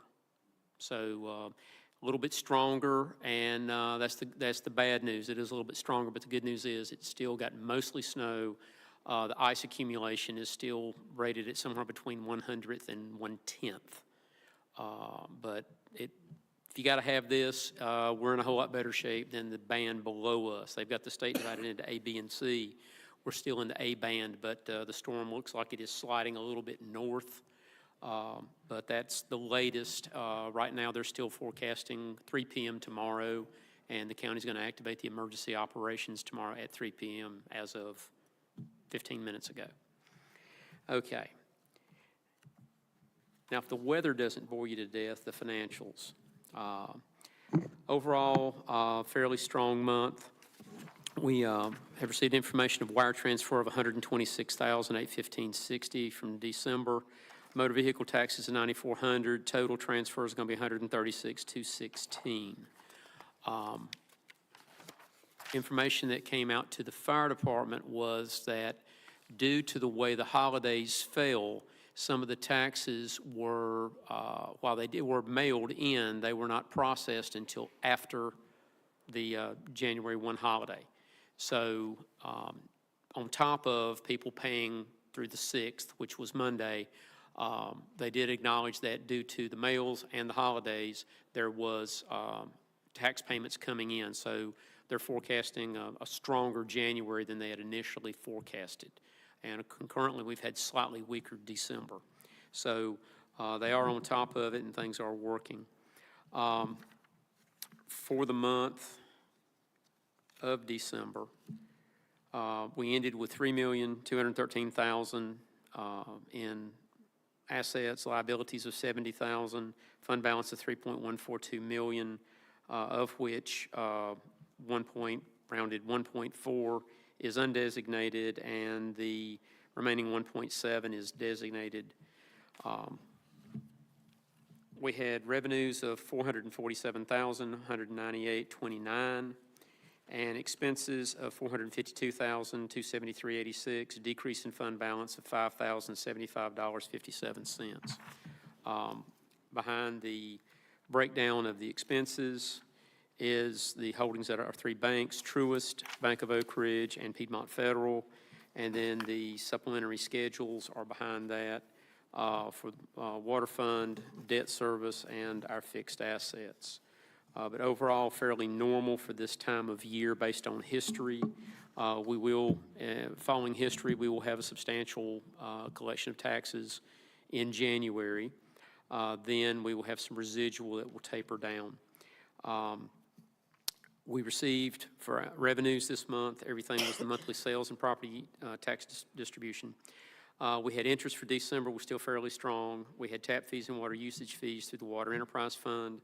Telecommunications, video programming, electric power, pipe natural gas, franchise tax distribution came in. The only thing to comment on there, we have been getting guidance each year that the video programming is softening, and this month's or this quarter's distribution shows that trend seems to be continuing. We watch everything, electric power, pipe natural gas, you know, it's been a cold winter, electric usage is up, gas usage is up. Those are normal upturns, but the video programming, I think the forecast, long-range forecast is eventually video programming with the switch over to streaming will eventually die. It happens, there are some dead tax revenue streams to local county governments throughout the history of the state. So with things changing, it's an item. I just tell you that to just let you know that both the state's watching it and we're watching it as far as budgeting. The good news is it's not a massive percentage of our revenue stream. We had reimbursable grant income for the Farmhouse Community Center. That was the $305,000 that came in. Facility rental and some donations to Veterans Honor Green Phase 2. Investments at the depository banks, we're monitoring those. We're still watching for yield. During the month, we supported staff with grant compliance throughout the month. We're continuing to support the ARPA, the basic SCIF grants. Most of those have pretty much wound down. The CIP process and work on the potential water system, which Bill just gave you an update. I'm getting ready to open the Capital Project Fund checking account. We're going to pick another off-color check to use. May actually be able to pick blue. We've not used blue in a while, so that would be highly appropriate. But we'll be doing that to isolate. We've talked to the bank. We're pulling the trigger now on all the background. What about just Disney characters? We're going to make it Carolina blue. I'm not going to step into that. I went to UNCG. We didn't have a dog in any fight. But we are getting the background paperwork and the processing and all set up. With that, I lead in kind of a segue, as the statement is, into item F, which is ARFA compliance procedure contract and an amended audit contract for FY 23-24. With the ARPA and the SCIF and all the other items, we fall under some auditing guidelines. The Bible of it is called the Yellow Book. Basically, Yellow Book governs governmental money in various increments used in a year by a governmental entity. And there's two levels, there's state and there's federal. With the ARPA funds, we were going to have the single audit that's required, which would have cost somewhere around $16,000. The federal government realized two things. One, this was a large added cost, and two, there's not enough auditors in the entire country to audit all the ARPA monies at all. My profession is actually decreasing in numbers, not increasing in numbers. It's also liability and insurance and other concerns for firms that are doing audit work, and the Yellow Book audits are very technical. So they allow an alternative procedure. If the only reason you would fall into their guidance and guidelines is that you used ARPA funds. Fortunately, we hit that, so since it is ARPA funds, we're allowed to use this streamlined, much cheaper provision. It is basically it's what we call in the industry an agreed upon procedure. They're going to perform certain auditing efforts on just the items. Most of what they're going to look at has already been handled and looked at in our regular audit. So the primary data they have to have, most of it's there. They just have to pull it, copy it, put it in a different format, run some different levels of testing on it to satisfy the requirements under the Yellow Book, and then should be able to get a clean opinion with no problems. We have a procedure contract for that. Pursuant to state law with the LGC, everything has to be under a contract. The short contract that you received is for this ARPA procedure. It's $4,500. So that is what is before you. In conjunction also with that, we have a regular audit contract as promulgated by the Local Government Commission. All of our contracting for services for auditing is governed by them. The contract is not a traditional engagement letter with a CPA firm. It is a special governmental contract. They govern it, they watch it. They cannot, we cannot disperse any monies until we are given the bill after approval by the state. So as part of that contract, there is provision in there that if scope changes or the workload is increased due to other factors, they do have a reserved right to increase the billable time for the additional scope. And in our case, based on the capital projects, based on the grant funds coming in, the volume of them, the number of them, they did exercise that. We have been presented with an amended audit contract that is copied out for the state. They're seeking an additional roughly $8,000 in additional admin and processing fees for handling the additional work. These two are already covered in budget. When we budgeted last year, Bill and I had a long discussion about the ARPA compliance, about grant compliance. We're fortunate in that as part of the grant compliance, we can double dip. The procedure for ARPA will also cover any concerns the state has. Also, we were under the limit, fortunately for North Carolina, with the grant monies and the way they staggered in this year, that we don't have to do a separate audit as required by North Carolina. So in essence, the good news is we got several millions of dollars of grant monies. The back end, we need to have approval for both this procedure for just the ARPA funds and approval for to cover the additional cost, primarily driven by capital project funds and grant monies used on those. The total here, it's $4,500, I believe, for the ARPA compliance, and then rounded $10,000 for the amended audit contract. To tell you how this goes, if y'all do approve this tonight, I contact the auditors notify the state, signatures are affixed to an original contract, we forward it back to them. The State Local Government Commission reviews everything, agrees, and then they release the documents back to me with their counter signatures, and everything can go. We would notify them after your vote tonight on the ARPA, if you approve it. I'll notify the auditors, and they will pull the trigger on that at the break of dawn tomorrow morning to go ahead and get it going before, because once they send it to the state, they can start their procedure so that they can try to wrap this up in the next few weeks.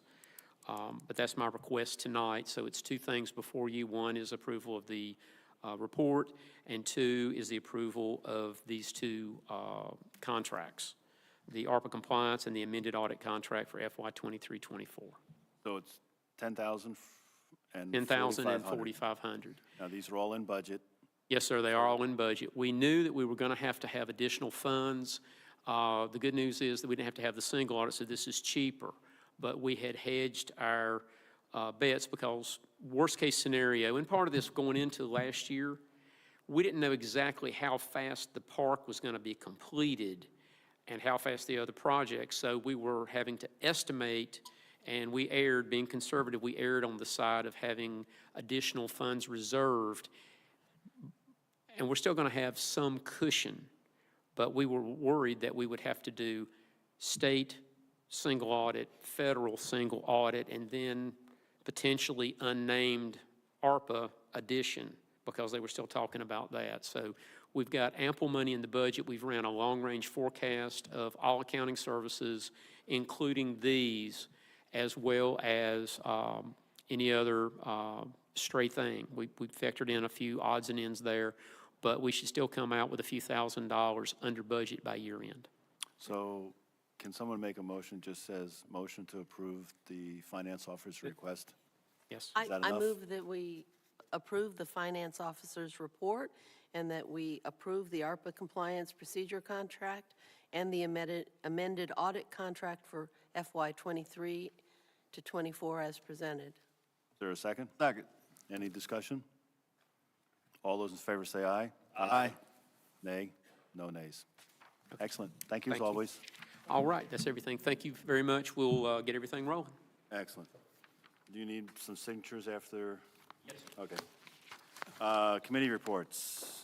Historic preservation, I don't think they met. They didn't Okay. meet this month. planning and zoning, They didn't meet this month. okay, mountains and sea, Nope. conservation easement, They did not meet. special events. Do you need special dispensation? Really? Okay.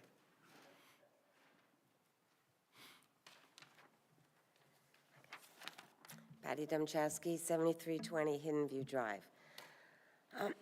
Our Light Up the Night event was a great success. This year, we added additional light arches. The Oak Ridge Jump Rope Group and the Oak Ridge Presbyterian Choir joined us this year. Special thanks to Kyle Anders, who served as our Grinch for our tractor rides this year. Did a great job. Many thanks to all the volunteers that helped put up the luminaries and take them back down again during some really cold temperatures. They were really troopers out there. Special thanks to Brock and the Park and Rec Group that helped out wherever necessary. I can't thank this Special Events Committee enough for all their hard work to make all the events such a success. At our last meeting, the committee met and we talked about Light Up the Night, and we go over what went right, what went wrong, and what we think we can improve upon next year. So we'll be working at that. We have a meeting tomorrow at 1 o'clock here. We're close to signing off on Phase 1 of the Veterans Honor Green. Mark Reeves is working on having a few vendors sign off on warranty forms, and then the town will need to sign off on it also. Hopefully, this will go forward. This was a great project, again, that came in under budget and on time. We look forward to starting on work on Phase 2. We're waiting on the construction document to be finalized, reviewed by the town, and then submitted for bids. The committee looks forward to working on this final phase and bring this total project to completion. Pavers are still available to purchase, and hopefully we'll be installing another group that we have in the spring.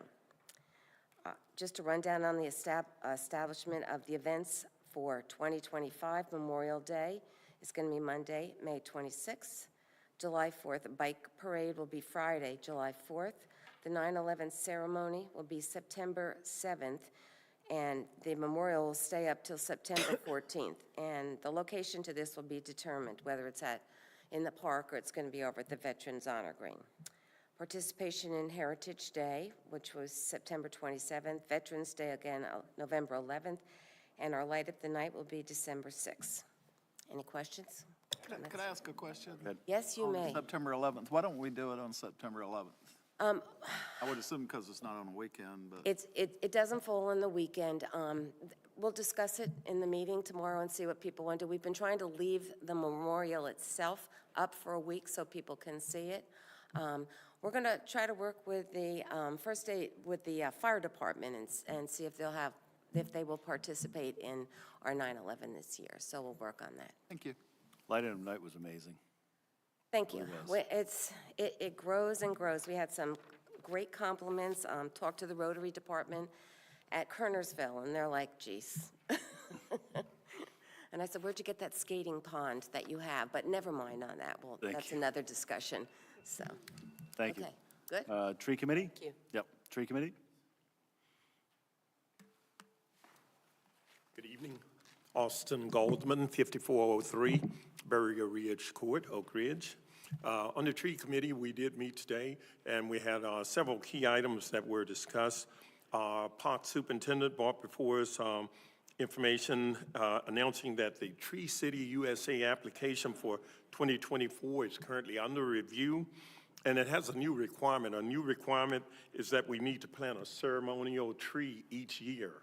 So we are thinking perhaps that the memorial trees that are planted in our parks, we may be able to use the planting of those memorial trees as part of the fulfillment of that Tree City USA requirement. One of the other things that was brought before the Tree Committee was the possible impact on the landscape where the construction interest is going in for the construction of the water tower. Several options for placement of the construction interests were discussed, including on either side of the current landscape border between Town Hall and CrossFit. The consensus was to construct the road on the side of the landscape barrier that is closest to Town Hall, as this would protect the protect the mature Japanese cedar trees there and provide pedestrian access to the park. Another thing we mentioned was the treasure tree nominations are proceeding.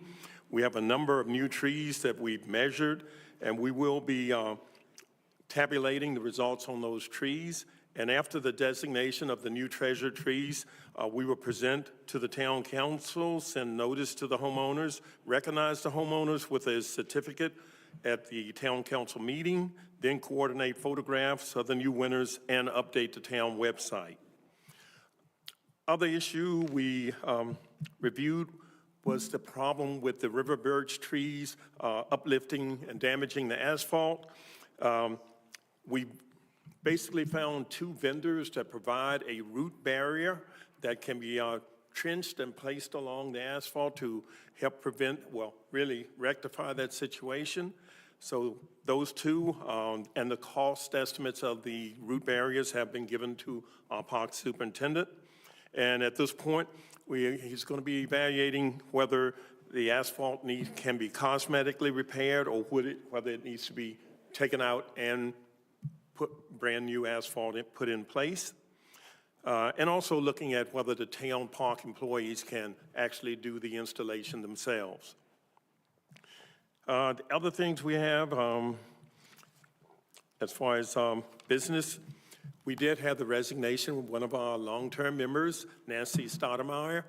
She has worked faithfully for the town and has done an exceptional job. And if you see her, thank her for her past work on the tree committee and other committees.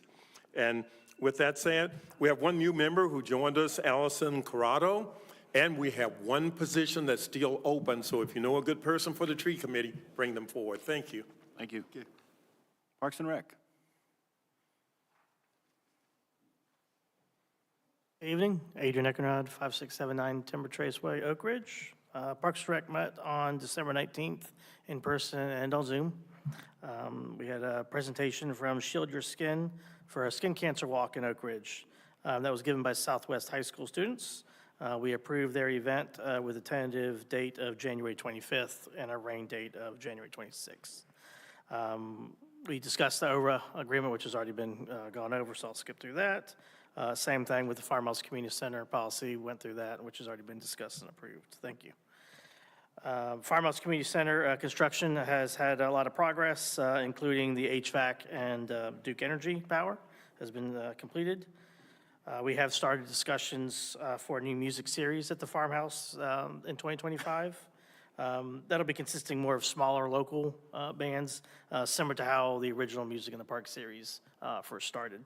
The new Music in the Park series that we know is a sponsored one, we have 1 remaining band spot left to fill for 2025. And just an update on the park master plan, the new sidewalk has been poured, and we're still waiting on Duke Energy for quotes for the lights. That's all. Thank you. Thank you. Finance Committee hasn't met, but they're going to start up, in March? All right, do we have any open seats that we need to fill?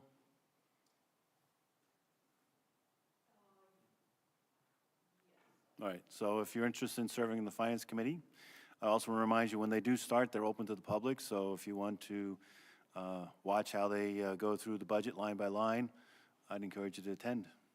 Water Advisory Committee, anything we want to hear about that? Okay. I apologize if I created any confusion. We still wanted to have the community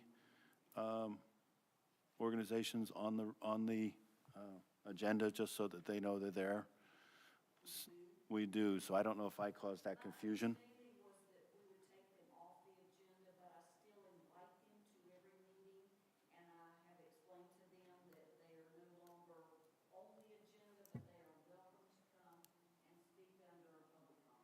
Is that satisfactory to the council? I would like us to keep inviting them. That's important to me, but Do you need to have them on the agenda? I'm not sure it's that important, but Okay. will of council. Okay, that's fine then. If nobody, we'll leave it that way then, unless somebody wants something different. All right, like I said, if I created the confusion, I thought we had agreed to leave them on the agenda, but if they're fine, okay. Public comments, another period where you can speak. Again, you need to state your name and address again, and 3 minutes is on the floor. Philip Southern, 6409 Hollow River Drive. I do want to thank you for passing the motion with the amended usage agreement. Know that that is a direct line to giving field access to youth. I do want to say to Councilman Hart and our Parks and Rec Advisory Committee, I do apologize. I think some of our messaging and some of our data did not land, and some of it did with some of our councilmen. The original intent of that usage or with the stipend was a growth-based request. I think you can see from previous seasons, our growth has gone up as far as our usage of the stipend and what we have incurred for that going over. With our recent conversations around finances and things that we need to address, the request for that growth then married into where we're at today. So I do think that has the evolution of what had been happened. From a data and numbers perspective, I completely agree with that. In September, we ran a projection model around what we had done and broke it down to each sport, the number of teams, the number of hours they need, and what that entails with park fees and usage. So that's where we found some of our sports that are growing the most are using more services to actually have those sports. I'll make sure that projection model and where the 19,000 number came from that data, I'll make sure that you receive it, and I'll make sure Parks and Rec receives it as well. Thank you. Thank you. Anyone else wish to speak? Seeing none, we'll close public comment and open it up for council comments. Mr. Greason? Yes, I would like to thank Brock and his staff for the cleanup of the Union Cemetery. I saw the pictures of it. Looks great. So I just wanted to do that. So that's it. Mr. Stone? Yeah, Mr. Greason stole my thunder, exactly the comment that I had. And also, thanks to Sandra, we had a good conversation about a going forward. Everybody needs to understand, we own that cemetery. It was deeded to us. It's a town responsibility. It's part of the Parks and Rec process. And so kudos to the park staff for an amazing job they did to get things cleaned up. But now, the heavy lifting starts is, what do we do now?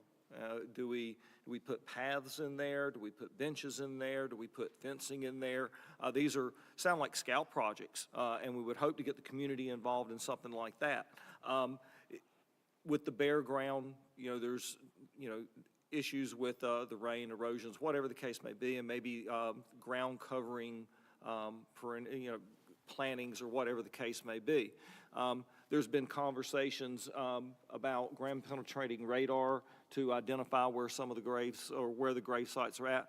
We don't know how much that will cost and what's entailed in that. There is rumor, and it's all that is a rumor, that there used to be a meeting place on that site. The ground penetrating radar might find the foundation of such. Another part of Oak Ridge is maybe lost history. So again, these are the things that we see our park staff do without a whole lot of fanfare. They just do the job. Sometimes we have to call out that we've been remiss in this, and they respond. So if you have the opportunity, go to Union Cemetery and take a look at it.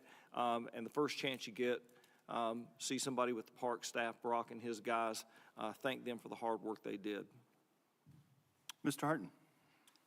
Ditto on the commendations to Brock and his team. They did an excellent job at the Union Cemetery. Exceptional. Earlier this week, I had the opportunity to learn a lot more about Oak Ridge Youth Association. I thank Mr. Southern for attending our meeting on Tuesday and giving us some insight.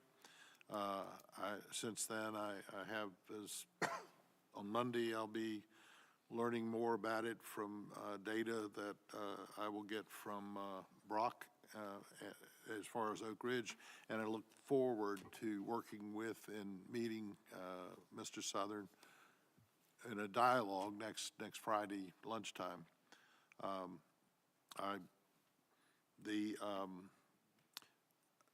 I've read through the agreement many times. Sometimes it changes, sometimes it doesn't. Obviously, there was a change that was not reported.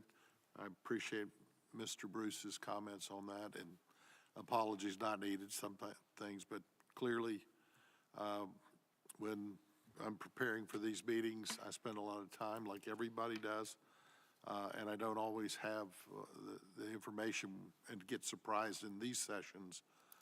That's upsetting to me. Lastly, I hope, I know whether it was I think it was 2 meetings ago, I encouraged people to go down to High Point to see the artwork of Mr. Roy Neidorf. I actually ended up going twice, and what exceptional artist he is, and I really enjoyed going. I actually one time went with Roy, who explained it all, and that was just an exceptional day, and just congratulations to him and his talent. Ms. Schneider. Yeah, that was a great show. I really enjoyed that as well. We are so fortunate to have him in our community, and I want to say that Light Up the Night was truly amazing. My entire family loved it. I loved it. Thank you, Special Events, and I love the new arches. I just think they're, well, it's just more lighting up the night. The more the merrier. I want to thank Philip Southern for being here tonight. It's just wonderful to have you here. Thank you for your gracious appreciation of the town and its staff. And I guess you can see that talking about future funding for sports isn't the only issue that we discuss at length. And I do want to also acknowledge, hopefully we'll do this again, but Nancy Stoudemire's long service. I think she's the longest serving committee member that we have. I guess I have to verify that.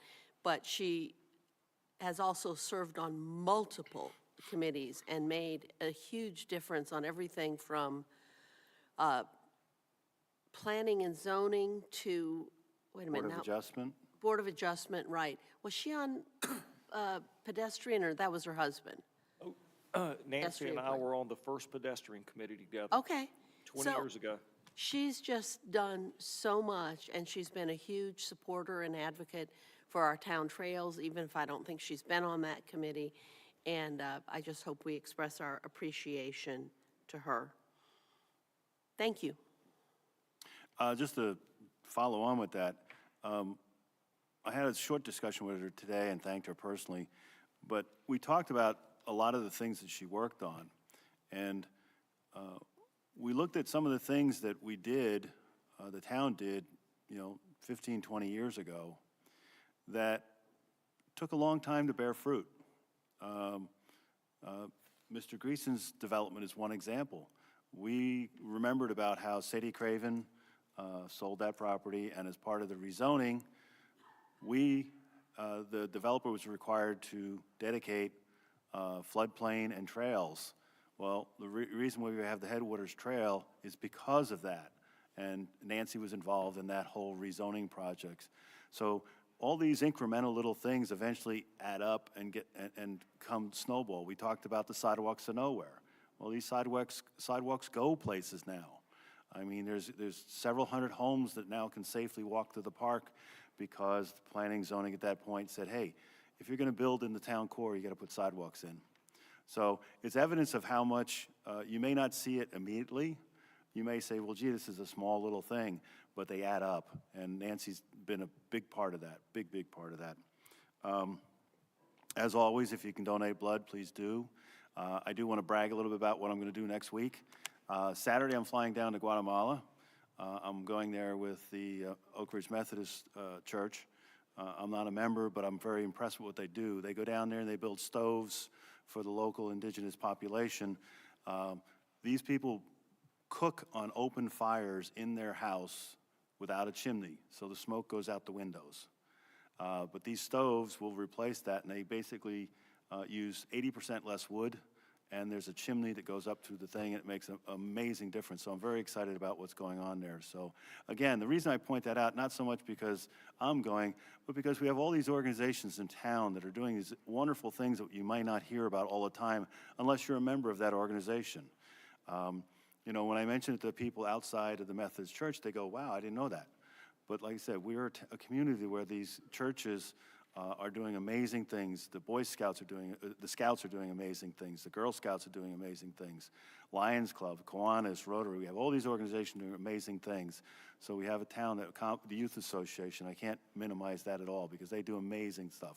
As Philip mentioned, they have 9 sports. I think a lot of people don't realize it. They probably just think about soccer, baseball, maybe football, but there's 9 sports, basketball maybe, but they're involved in 9 sports, so it's amazing. So again, we do amazing things here. So with that, is there a motion for adjourn? I make a motion, we adjourn. Is there a second? Second. All those in favor say aye. Aye. The ayes have it. Thank you.